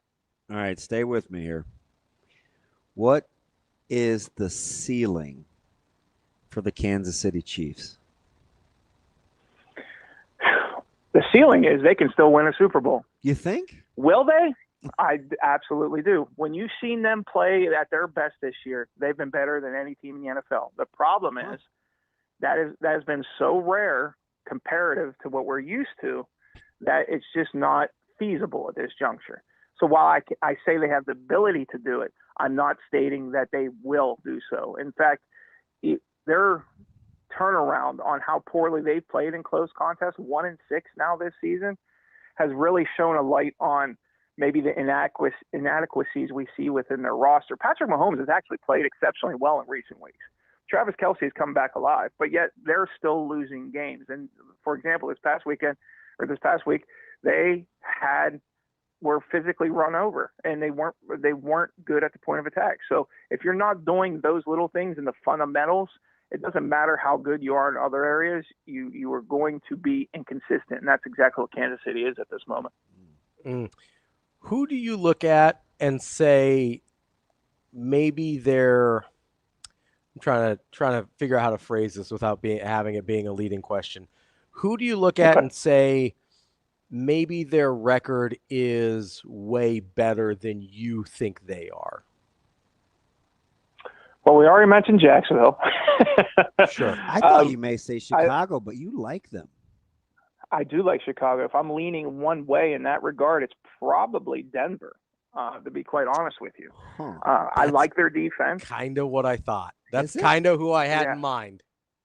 Man, I like their defense. They're pretty good. They are good, and there's no denying it, right? They're number one seed in the AFC right now, depending on what happens in New England tonight. But at the same time, I am not a believer, as it were. He's played well. He's made plays late in games specifically and deserves credit there. But that offense isn't playing the best complementary football you can expect from a team that's supposed to have the best record in the NFL. And that's kind of where I have my hesitation. Brent, if you're taking a look at like teams that kind of, we have these questions and they say, yeah, and they get the benefit of the doubt. Do you like the Eagles in the NFC or the Patriots in the AFC? If you're going to give a team the benefit of the doubt. I would lean towards the Patriots in this instance because Philadelphia is simply not playing well, right? Huh. When you look at the they've shown you they can light switch that thing, though, too. You're just not buying it. No, I mean, have they? Because they've been telling us for weeks they're going to get the offense turned around, and it hasn't happened. So, I mean, it's literally been the number one story in Philadelphia for like 6 straight weeks. So that's why I question Philadelphia. Whereas I think what I like most about New England is Mike Vrabel. And I'm saying that as a positive, knowing full well that Mike Vrabel has never elevated Tennessee to that top tier. But what Mike Vrabel does is provide a very, very high floor because he has that Belichick approach to coaching. Much like when we were discussing earlier, you know that team's going to be prepared. You know they're going to come out and play physical. You know they're going to be ready for any situation that comes up during a game because that's what type of coach he is and that's how he sets up his team to succeed. Will they always overcome? Tennessee didn't under Vrabel. I like Drake May more obviously than Ryan Tannehill ever during that period, so he gives them a little bit of an X factor. When you put that all together, I really like what New England has done this year. All right, let me ask you something. I don't know if this is blasphemy or not because he won a ton of Super Bowls. Which or any or all or in its totality, do you separate, we say, the Belichick way? Is this Belichick with Brady? Is this Belichick without Brady? Is this Belichick in New England differently?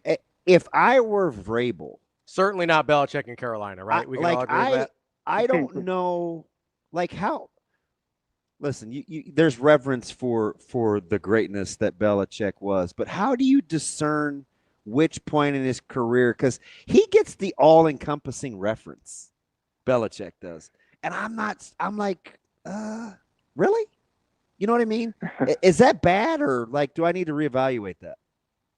No, I understand. The argument's always going to be the most successful coach ever during the most difficult period to win in the NFL, right? That's what you're looking at.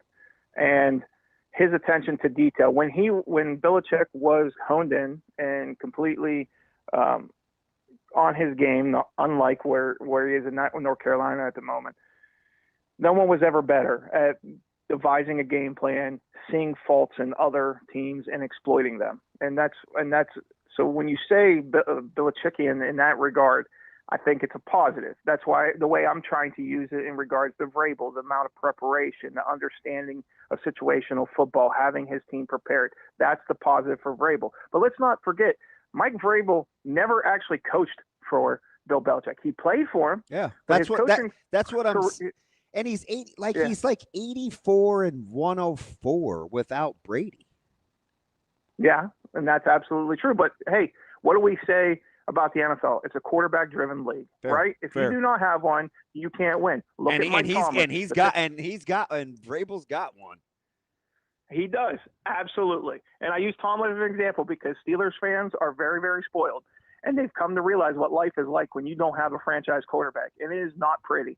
It doesn't matter how much talent you have. You can even point to Cleveland. You have the best player in the world right now, Myles Garrett, and it doesn't matter one lick. You have to have a quarterback. New England has one, and the one tie that you can say to Belichick in New England right now is Josh McDaniels. There's your real tie to Belichick, and I think he's done very well by Drake May and put that team in a position to succeed. Okay, let me ask you this because Ravi asked me in our football group text. Well, it's multi-sport. Somebody in our group text said, "Are we sure Kevin Stefanski's a good coach?" That was me. Kevin Stefanski. Can we separate Stefanski with? I feel like it's wash, rinse, repeat with some of your answers about it being a quarterback-driven league. But they did move off of Mayfield pretty early. Agreed, and I think he made a massive blunder as a coach during that entire period that led to the catastrophic decisions the organization made to move beyond Mayfield toward Deshaun Watson and so on and so forth. Because, and the reason I put the onus on the coach based on that landslide starting is, if you guys remember Baker Mayfield's final season in Cleveland, why did he play as poorly as he did? He was beat to living hell, right? His shoulder was messed up. He had a knee issue. It is a coach's responsibility to prevent a player from hurting himself. He should have pulled Baker Mayfield knowing how injured he was. He did not. He did not make that call. And he let the player make the decision because medical cleared him. That's not what you should do as a coach. So that's my biggest gripe with Kevin Stefanski since he's been in Cleveland. There's smaller things like they've literally been called for illegal procedure more times than any other team since he's been head coach. And that's the little details that just are irritating. You know, I was just lauding Mike Vrabel for having his team fully prepared. Stefanski, it's almost the opposite at times. But we can't deny he's maximized at points what talent they did have with 2 playoff runs, which in Cleveland, that's ungodly unto itself. I just don't think at this juncture, considering everything that's gone down, that they can move forward with the brain trust as it currently sits. And now, mind you, Cleveland very, very quietly moved on from Paul DePodesta, who was hired to be the big brain for that entire organization. All of a sudden, he pops up now running the Colorado Rockies. Good pull. So are they going to eventually move off from Andrew Berry and Kevin Stefanski? I think it's time because that team has been atrocious since they lost to the Houston Texans in the postseason 2 seasons ago. That's good stuff there, Brent. Last one here for me, and I don't know, I'll let DB do his own thing. But if we're parsing through the NFC West right now, I asked you about the 49ers earlier. Haven't talked about the Seahawks yet. We only mentioned the Rams kind of in passing with their loss to the Panthers. If you're parsing through the NFC West, who do you like in that division the most, and who do you trust the most if it's a different team? Oh, it's still the Rams, even with this past loss. You're not going to have Stafford turn the ball over 3 times on a regular basis. It's just not going to happen. Furthermore, you can also throw the whole West Coast team going to the East Coast at a 1:00 game, which is never favorable to that West Coast team. And they still barely lost. In fact, they were in a position to potentially win. So I think the Rams ultimately are still the best team in football. Are they dominant? No. Are they a team that can be upset? Clearly. But at the same time, when you have Stafford playing the way he's played for the majority of the season, he is the MVP, and that team has talent everywhere. So I'm still leaning towards the Rams, although the Seahawks are doing well. They just need Darnold to get back on track. He didn't have to do much yesterday. All right, I'm getting you out on this because I get a 2-1, and that's when it gets interesting. Who's closest to their record again? To the good or to the bad? The Seahawks at 9-3, or now the all of a sudden coaching questions about his aggressiveness, Dan Campbell and the Detroit Lions at 7-5. Who's more like their record today? I will say the Detroit Lions, because everything that I would say, and the reason why is when you live on that edge, as they do, and I love the aggressive play calling. I do. I absolutely love it. The players love it. I think you should play to win at all times. Mm-hmm. But when you're living on that edge at all times, eventually you're going to fall off that cliff, and they have this year. And because they haven't executed in those high leverage situations, hence why they have 3 more losses this year than they did all of last season. Now, don't forget, 2 brand new coordinators. You've also got Dan Cable taking over play calling duties mid-season. They're still feeling out who they are. The talent's there. The team's basically the same, but they are different in how their approach is and how things are being executed on the field. So that's why, to me, they're more representative of that worst record this year than what we expected. And it's interesting because the Seahawks are 5-1 on the road, Brent. They won on the road at Pittsburgh, on the road at the Cardinals, on the road at Jacksonville, on the road at Washington, and on the road at Tennessee. That smells like fool's gold. But it's winning on the road. But it is the NFL, right? Like, it's brutal to play on the road. Yeah, and what did I say earlier? They do things that travel, right? And literally, in this conversation, they play defense and they run the football. Well, that and defense is silly aggressive. Woo. Yeah, I love it. And when Sam Darnold is playing really well, they are very, very difficult to beat. He hasn't as of late, but when they are clicking, that team is as good as anyone in the rest of the league. Fantastic. That's Brent Sobleski. He's an NFL analyst for Bleacher Report. Brent, appreciate the time. As always, great stuff. Thank you, gentlemen. Happy belated Thanksgiving, by the way. Hey, thanks, B. Thank you, sir. You as well. That is Brent Sobleski. Man. There's a lot, man. I don't know. In there. Do the Chiefs strike you as Super Bowl caliber? So let me just give you this real quick. There's a lot. That's just the first one. Because I don't know if I agree or disagree. I was just surprised that he said their ceiling is Super Bowl win. So let me give you this. What else do they have to accomplish? I mean, a no. comeback. Like, what are they capable of? But I mean, that's something that they haven't accomplished yet. A comeback from a but their division has owned them. Yeah, like how are they going to jump? They're probably not. Denver and the Chargers. So I think that's his point, though. I think on his best day, he sees them as a team that can beat 3 playoff teams in a row. He doesn't see them as a team that probably is going to get there. But I will say this, and I know this is a flawed metric, so take it for what it is. Why are you going to give it to me? Because I do think there is something to take from it. Okay. It's not a be-all, end-all. It's kind of like plus minus. Well, don't set me up. Let me go from scratch. Their point differential would not only lead their own division, but would lead 4 divisions in football. Which is crazy because I think they're pretty good defensively. So, like, that, when I look at that, because, I mean. What is it? Plus 73. Huh. Which is pretty good. It's the best in their own division. To be 6-6, it's sensational. It's way good to be 6-6. There are 2 entire divisions in football that do not have a positive I believe you. Point differential. Can you guess who they are? The 2 divisions that don't? That no one in the division has a positive point differential. AFC North. That's correct.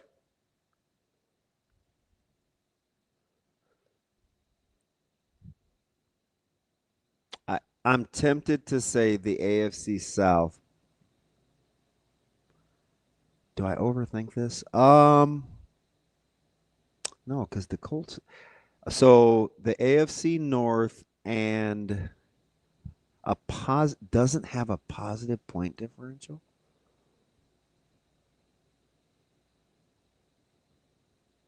There's only 2.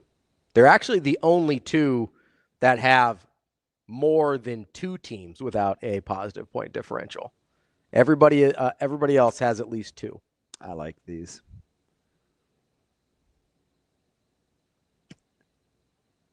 I'm going to go.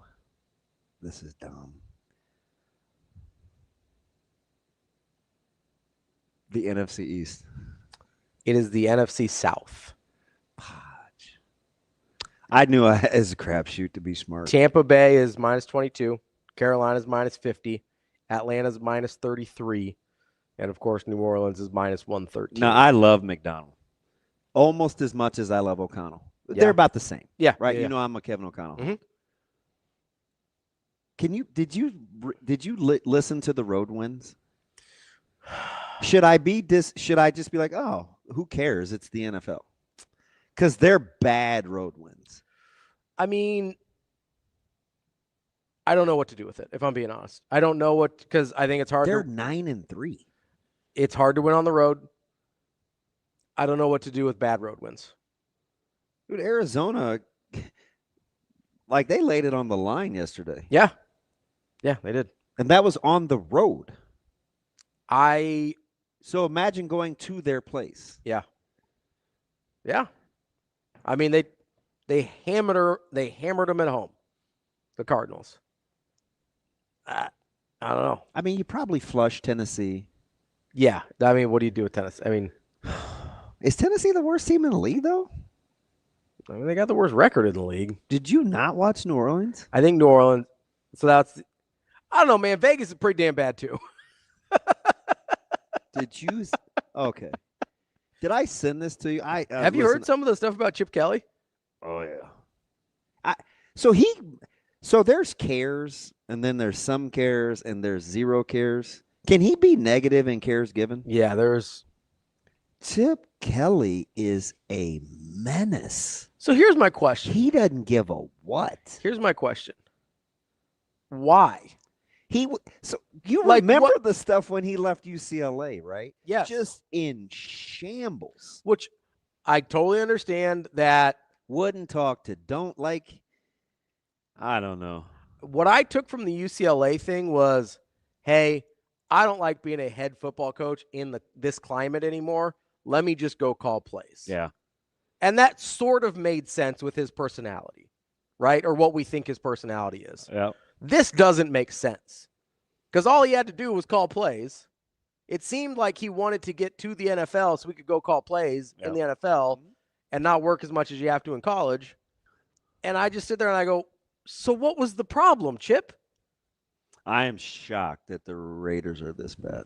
Hey, there's 3 teams that are 2-10, so they're not the worst, but they might be the worst. But don't the Jets look better Well, than the Jets Raiders? have 3 now. They're 3. But they look better than the Raiders. They do. Yeah, they look functional. With Tyrod Taylor. Yeah, they look functional. The Raiders might be the worst of the 2-10. Giants without the Dart and Scattaboo injuries look better. You heard Dable getting mentioned for college jobs? Yeah, I Penn told State. I told you. So there was a rumor. You told me, man. No, so there was a rumor early on in this process with Penn State that one of their boosters was like a Dable guy. Penn State didn't get their guy. I'm just telling you. Who was Penn State's guy? I don't know. They didn't get their guy. It can't have, right? Like the announcement would have been made by now. They were open. I'm talking about early. I think. I'm just saying, if they had gotten their guy early, it would have been announced by now. Yeah. Right? Like nobody.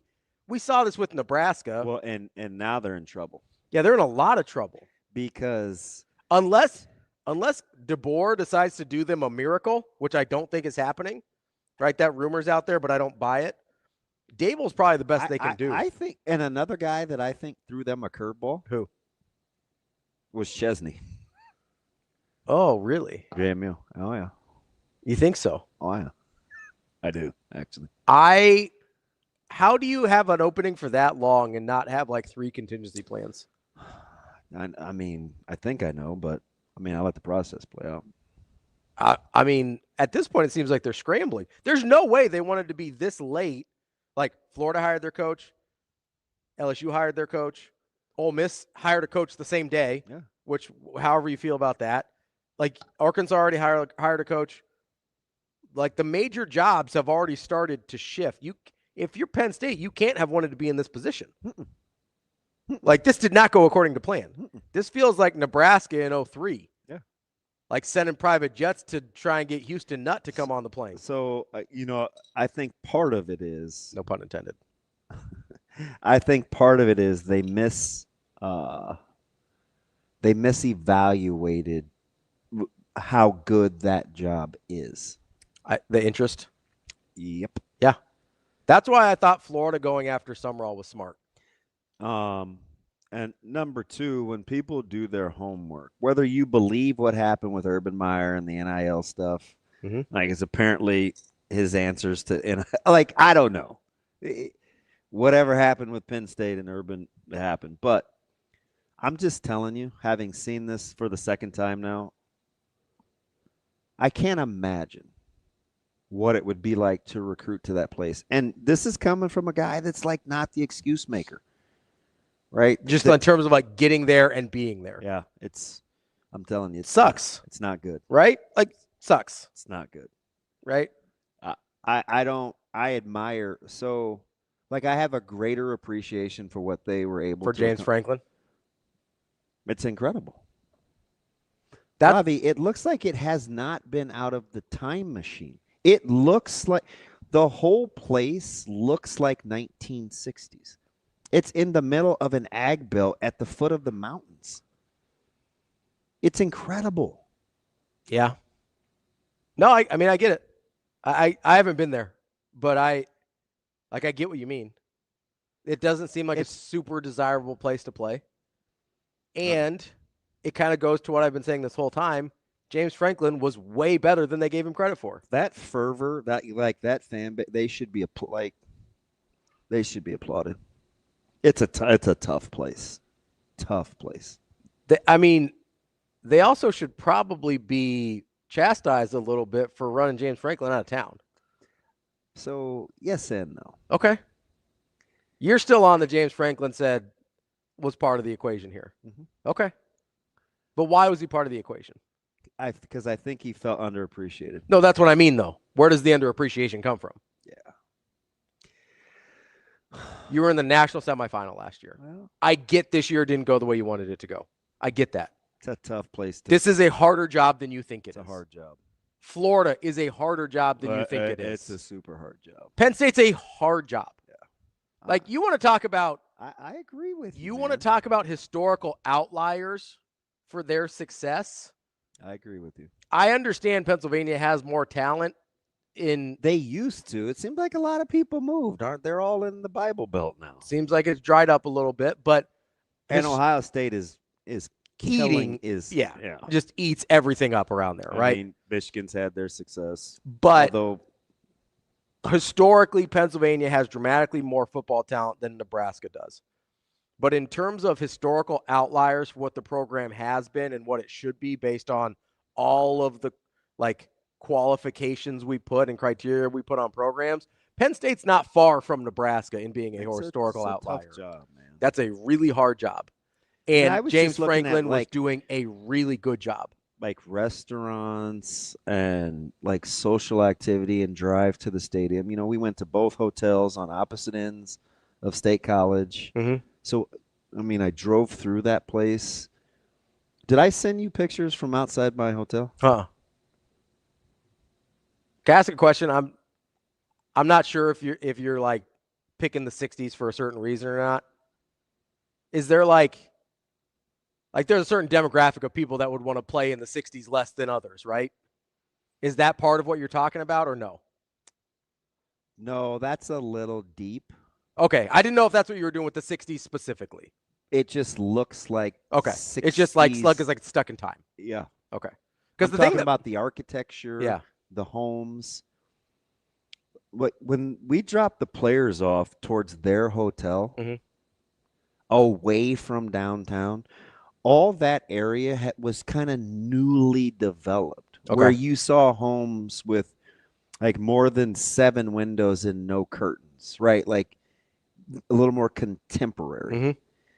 But it's kind of off the beaten path. Yeah, it's like not on campus or near campus. I'm telling really. you get off the plane and it smells like, I mean, Les would have a field day. Vogler. It's tough. And honestly, I'm gonna be honest. I told you guys I think Florida's a tough job. I do too. I've said this the whole time. This is why every time, and we gotta talk to B about this on Thursday. the whole time when they're like, oh, yeah, we think we can get Kiffin, I was like, why would Kiffin take that job? That's a harder job than Ole Miss, I think. Those guys are playing. Those guys are in the playoffs. Ole Miss, yeah. Well, I'm just saying, I get it's a 4 versus a 12. But if you're leaving Florida State out for a quarterback, you're going to tell me Ole Miss gets in with their entire offensive staff going? They sort of set that precedent. You believe the reports that who's on the plane is gone and who's not is? I do, yeah. It sounds very Lane-esque. Sounds Saban-esque. Well, sure. But I think he learned a few things from his mentor. Huh. I'm just saying, I am not giving that a given that they are in. Once my man got his wife back and his daughters, all bets were off. This dude's going to do what he wants to do. Which is, I don't knock the hustle. I don't either. I don't necessarily blame Kiffin in this situation. The optics of it are terrible, but there was no way. Like, if you're going to take another job, there's no way around that. Like, if you're going to take another job, it's not going to look good.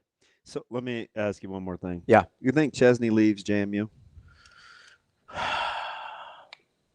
I don't know. Because here's the other thing that's sort of on the table here. You think he's in the bag wherever he's going to go and he's just waiting because they're the group of 5? I was going to say, he's got a playoff thing he's waiting on too. Potentially. Mm-hmm. You know what I mean? So, damn, I just put 2 and 2 together. BP, are you the same Ben that called, or do I know more than Ben? His voice is familiar because I used to talk to BP all the time. The 3 down versus 4 down. Yeah, that's actually a good call. Yeah, I don't know what he does, but it seems like JMU's like, if you're going to be in the group of 5, it's not a terrible place to be. And what job is left that he wants? Oh, it is the same BP. I knew he was smart. See, you give me. Stay smart. You give me smart vibes. You've given me smart vibes over all these years. You were throwing me with your last little bit of comments in the stream. No, I had to. That was on me. I told you he was bright, though. He was answering somebody else's question. He wasn't commenting on what we said. I rock with him. That was on me. I looked at the chat at the wrong time. I'm not surprised. So that I apologize, Ben. That one was on me. No, listen. If I'm wrong, I eat it. You know that. I was gonna say, like, if I win, I dance. If I lose, I eat it. That's how it works. Listen, I've been DMing with him for years. But what job's open that Chesney wants? Like, what's out there? It's tough.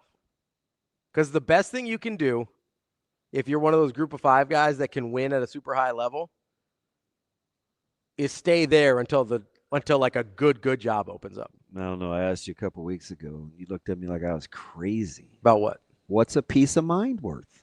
I didn't look like you were like I was crazy. I agreed with you.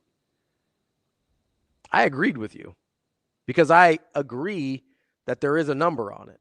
And that's fine. Maybe Lane Kiffin gave that number. Maybe he's just so zen. He's got peace of mind wherever he goes. I don't know. He certainly is a different person than he was probably a decade ago. I mean, Chesney may be, and I get it. I can't read El Grafo. Like, I get it, because early on, I know he was in the hunt at Penn State, but then I don't know what to believe. So let's say I don't know what to believe. So it sounds like what El Grafo is saying is Chesney is not Penn State's first choice. Or their second. But he would go there. So he's waiting on their decision. God, would he?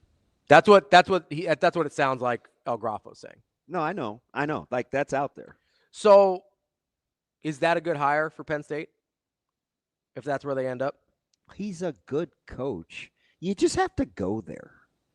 Here's the thing, though. Because, some people can supersede the environment. But those people are just very few and far between. Especially now where everybody can get some compensation for their services. Yeah, it levels. Because then it comes down to all things being equal. So you know what's funny? Do you know what I do? I actually agree with you there, because so many people talk to us about, like, well, who's got the bag and who's got this and who can pay the most and whatever. I actually think the money matters less now than ever. It should. Because if you're looking at a certain level of program. What'd you guys ask me yesterday when I asked you if Lane left for the bag? I told you today, I don't think he did. I think he left for the best job in college football. I think he left for the place where expectations and ability to meet them is the closest. I don't think there's a place in college football. Maybe Bama. Maybe Bama, but I don't know how to separate Saban from what that job is. Right? So I don't know what to do with Bama.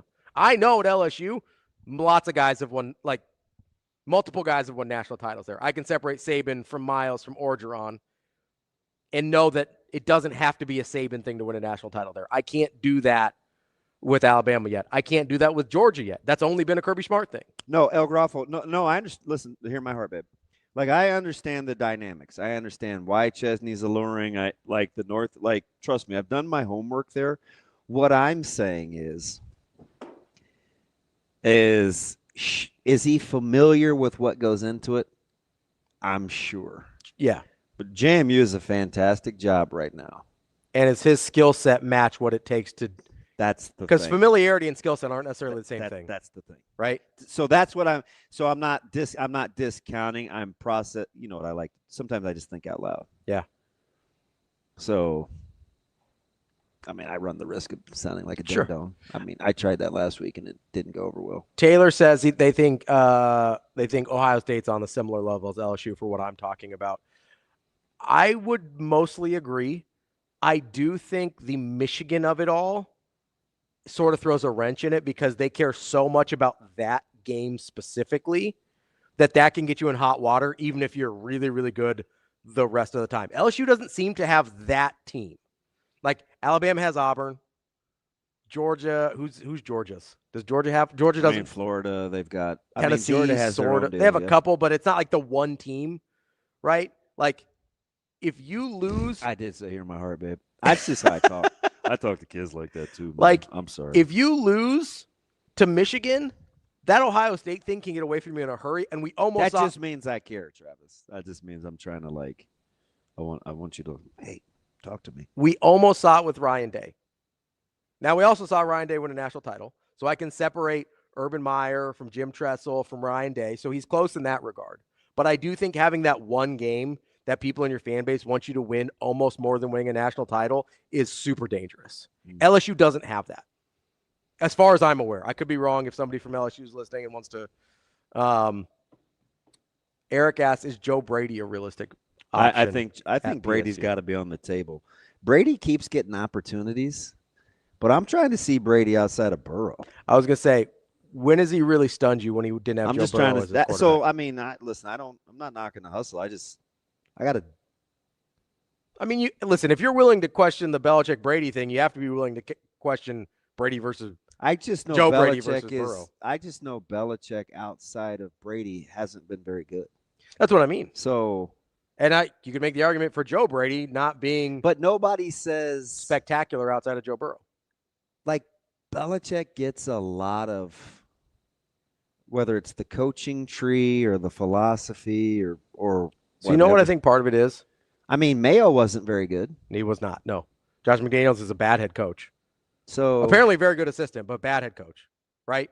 Romeo Crennel, bad head coach. Charlie Weiss was college, but not a good head coach. A lot of bad head coaches from that tree. Yeah. Here's the thing that I would.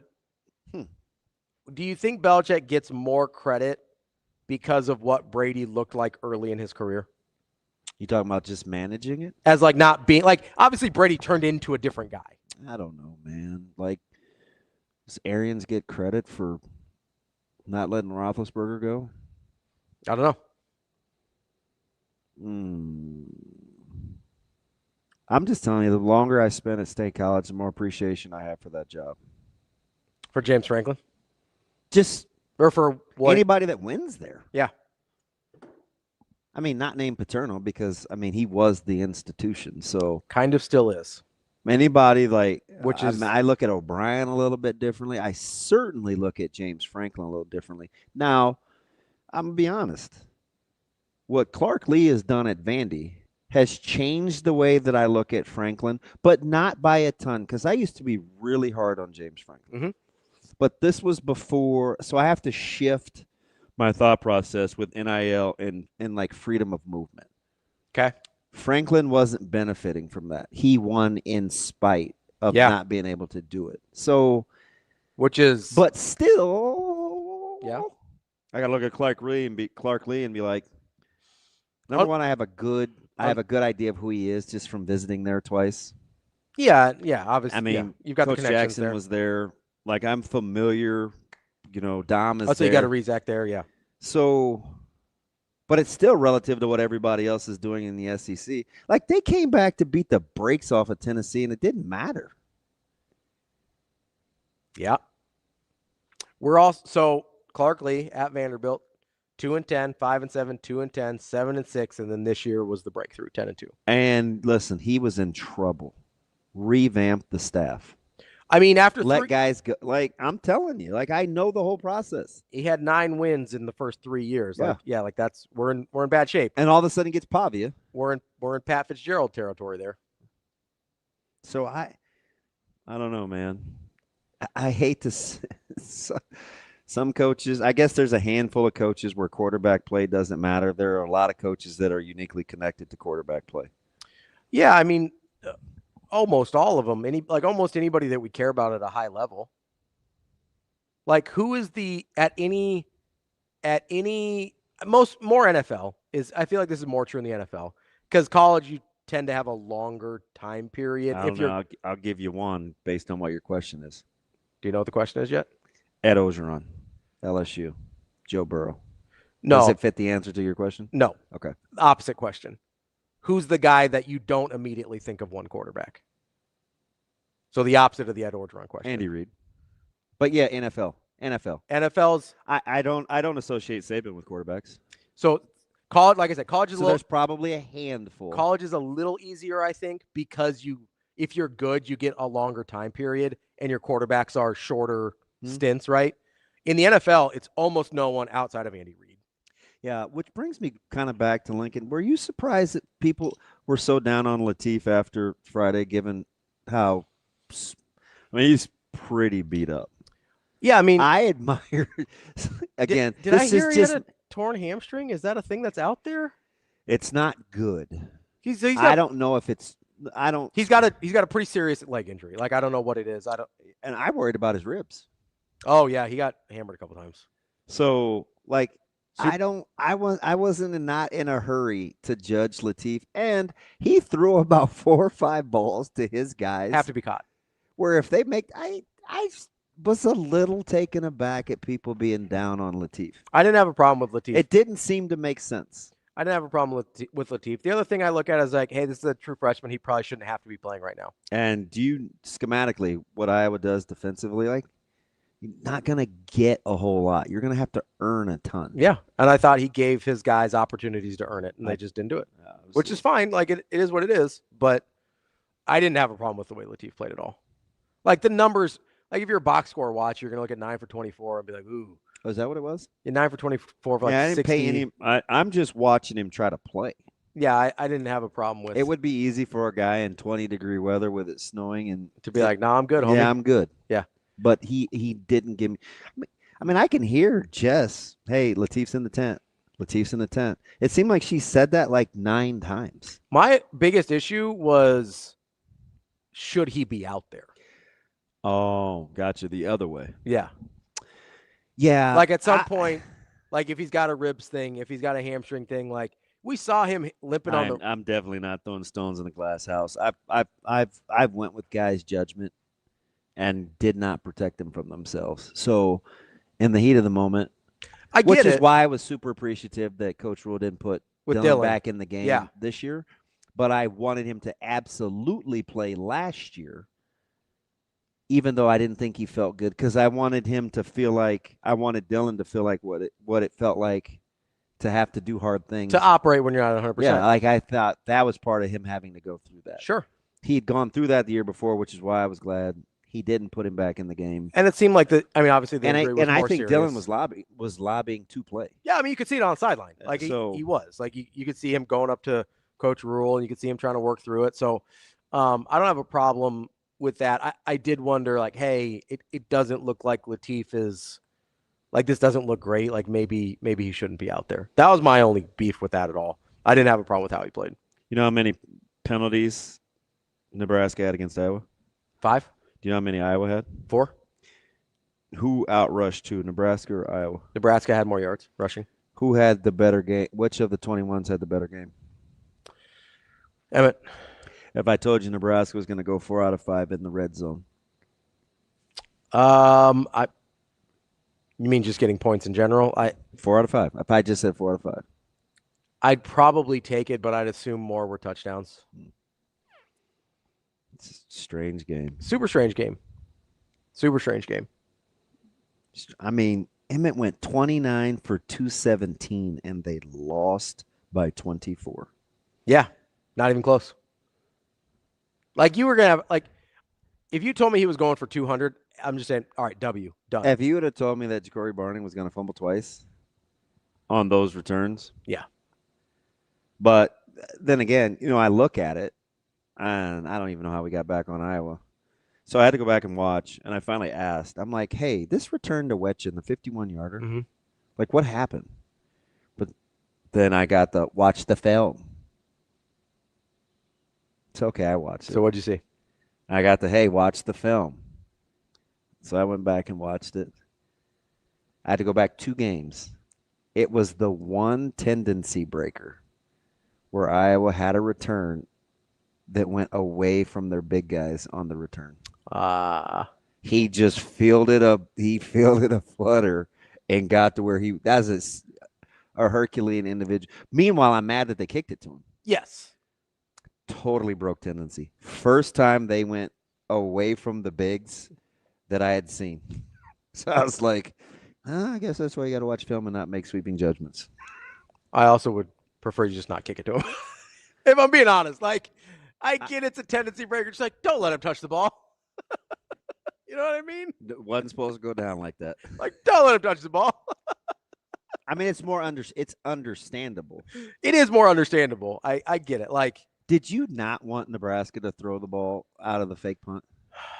Did you see how Iowa was getting lined up? Yeah. And at some point, you're like, ooh, there's a fake in the bag. Yep. Might have been. I don't know. Never got to it, but. Never got to it. I also. They were always a guy short. Yeah. I had you some. You just wanted Arch to kick it better. I just don't let Weechen, whatever. Weechen. Sorry, I know somebody who has. Did I say Weechen? Weechen. I had to say it 15 times at the Jet Awards. I know somebody who has an exact spelling of that last name that pronounces it Weechen, so it gets in my head. I just would. I didn't want him to touch the ball all day. Like that was just, like. I know that's probably not a realistic thing to say. I was like, hey, just kick it out of bounds. I don't care. How did you throw for $166? Iowa? Yeah. Yeah. Well, I'm going to be honest with you. The defensive backfield is pretty bad. You gave up 181. The last 2 games were unforgivable on the back end. Because that's the one thing that was holding this.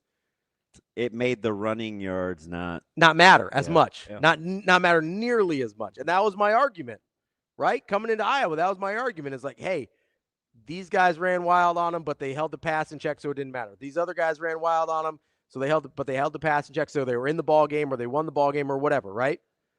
And the tendency breaker was Penn State, but I was like, okay, maybe you guys are right. Maybe they are super talented. Maybe it was just a talent thing that superseded it. Nope. Something happened. He said no. Something happened where it just fell apart on the back end for Nebraska. That wasn't it. And nope. We're just out. We're done, right? Like it just the pass defense holding everything together just completely shattered the last 2 games. I mean, we're out here, right? No. And now all of a sudden those run yards matter a lot. A lot. How about how they got tempoed on that 2nd and 9? Man, how you get tempoed by Iowa? That's a good. I mean, come on. Let's be realistic. That's not even what they want to do, though. That's my point. There's 2 minutes and some. See, you sound like a fan now. I am a fan. That's not even what they want to do. But credit them too, right? Congrats for executing. Like, way to go. That's fine. I am a hater. If you get listen to me. If it's the one time they did it. That's my point, though. It's the one time they did it. If you get Iowa into a situation where they got to score fast, you feel great. Hey, what gave you the inkling when they ran it on first? It was 2nd and 9, and they're like, "Oh, this is the personnel grouping. Let's go tempo. We're cool." And then they didn't do it again. Like if it got them a 50-yard or however long that run was. If you get Iowa into a situation where they have to move the ball quickly, you feel like you won. That's the place you want them to be. That was his longest run of the day, right? That was the 34-yarder? Yeah. It was. And then it's still 24-6. I don't know, man. I just at some That's point, the worst part. You're still in it at that point. They just got to get to a point where when it gets hectic, you don't get desperate. It's just this is the cost of doing business. You think it was desperation? What was it?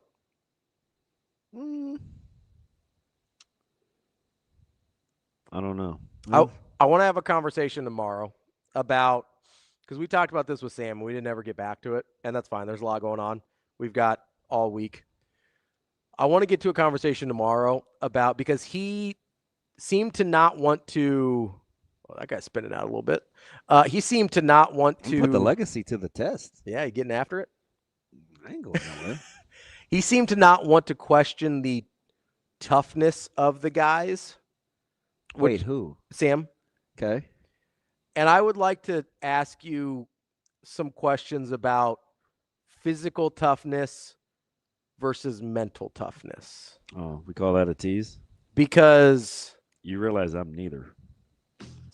I don't need you to be either. You're not strapping it up anymore. I am emotionally tough, though. That's for sure.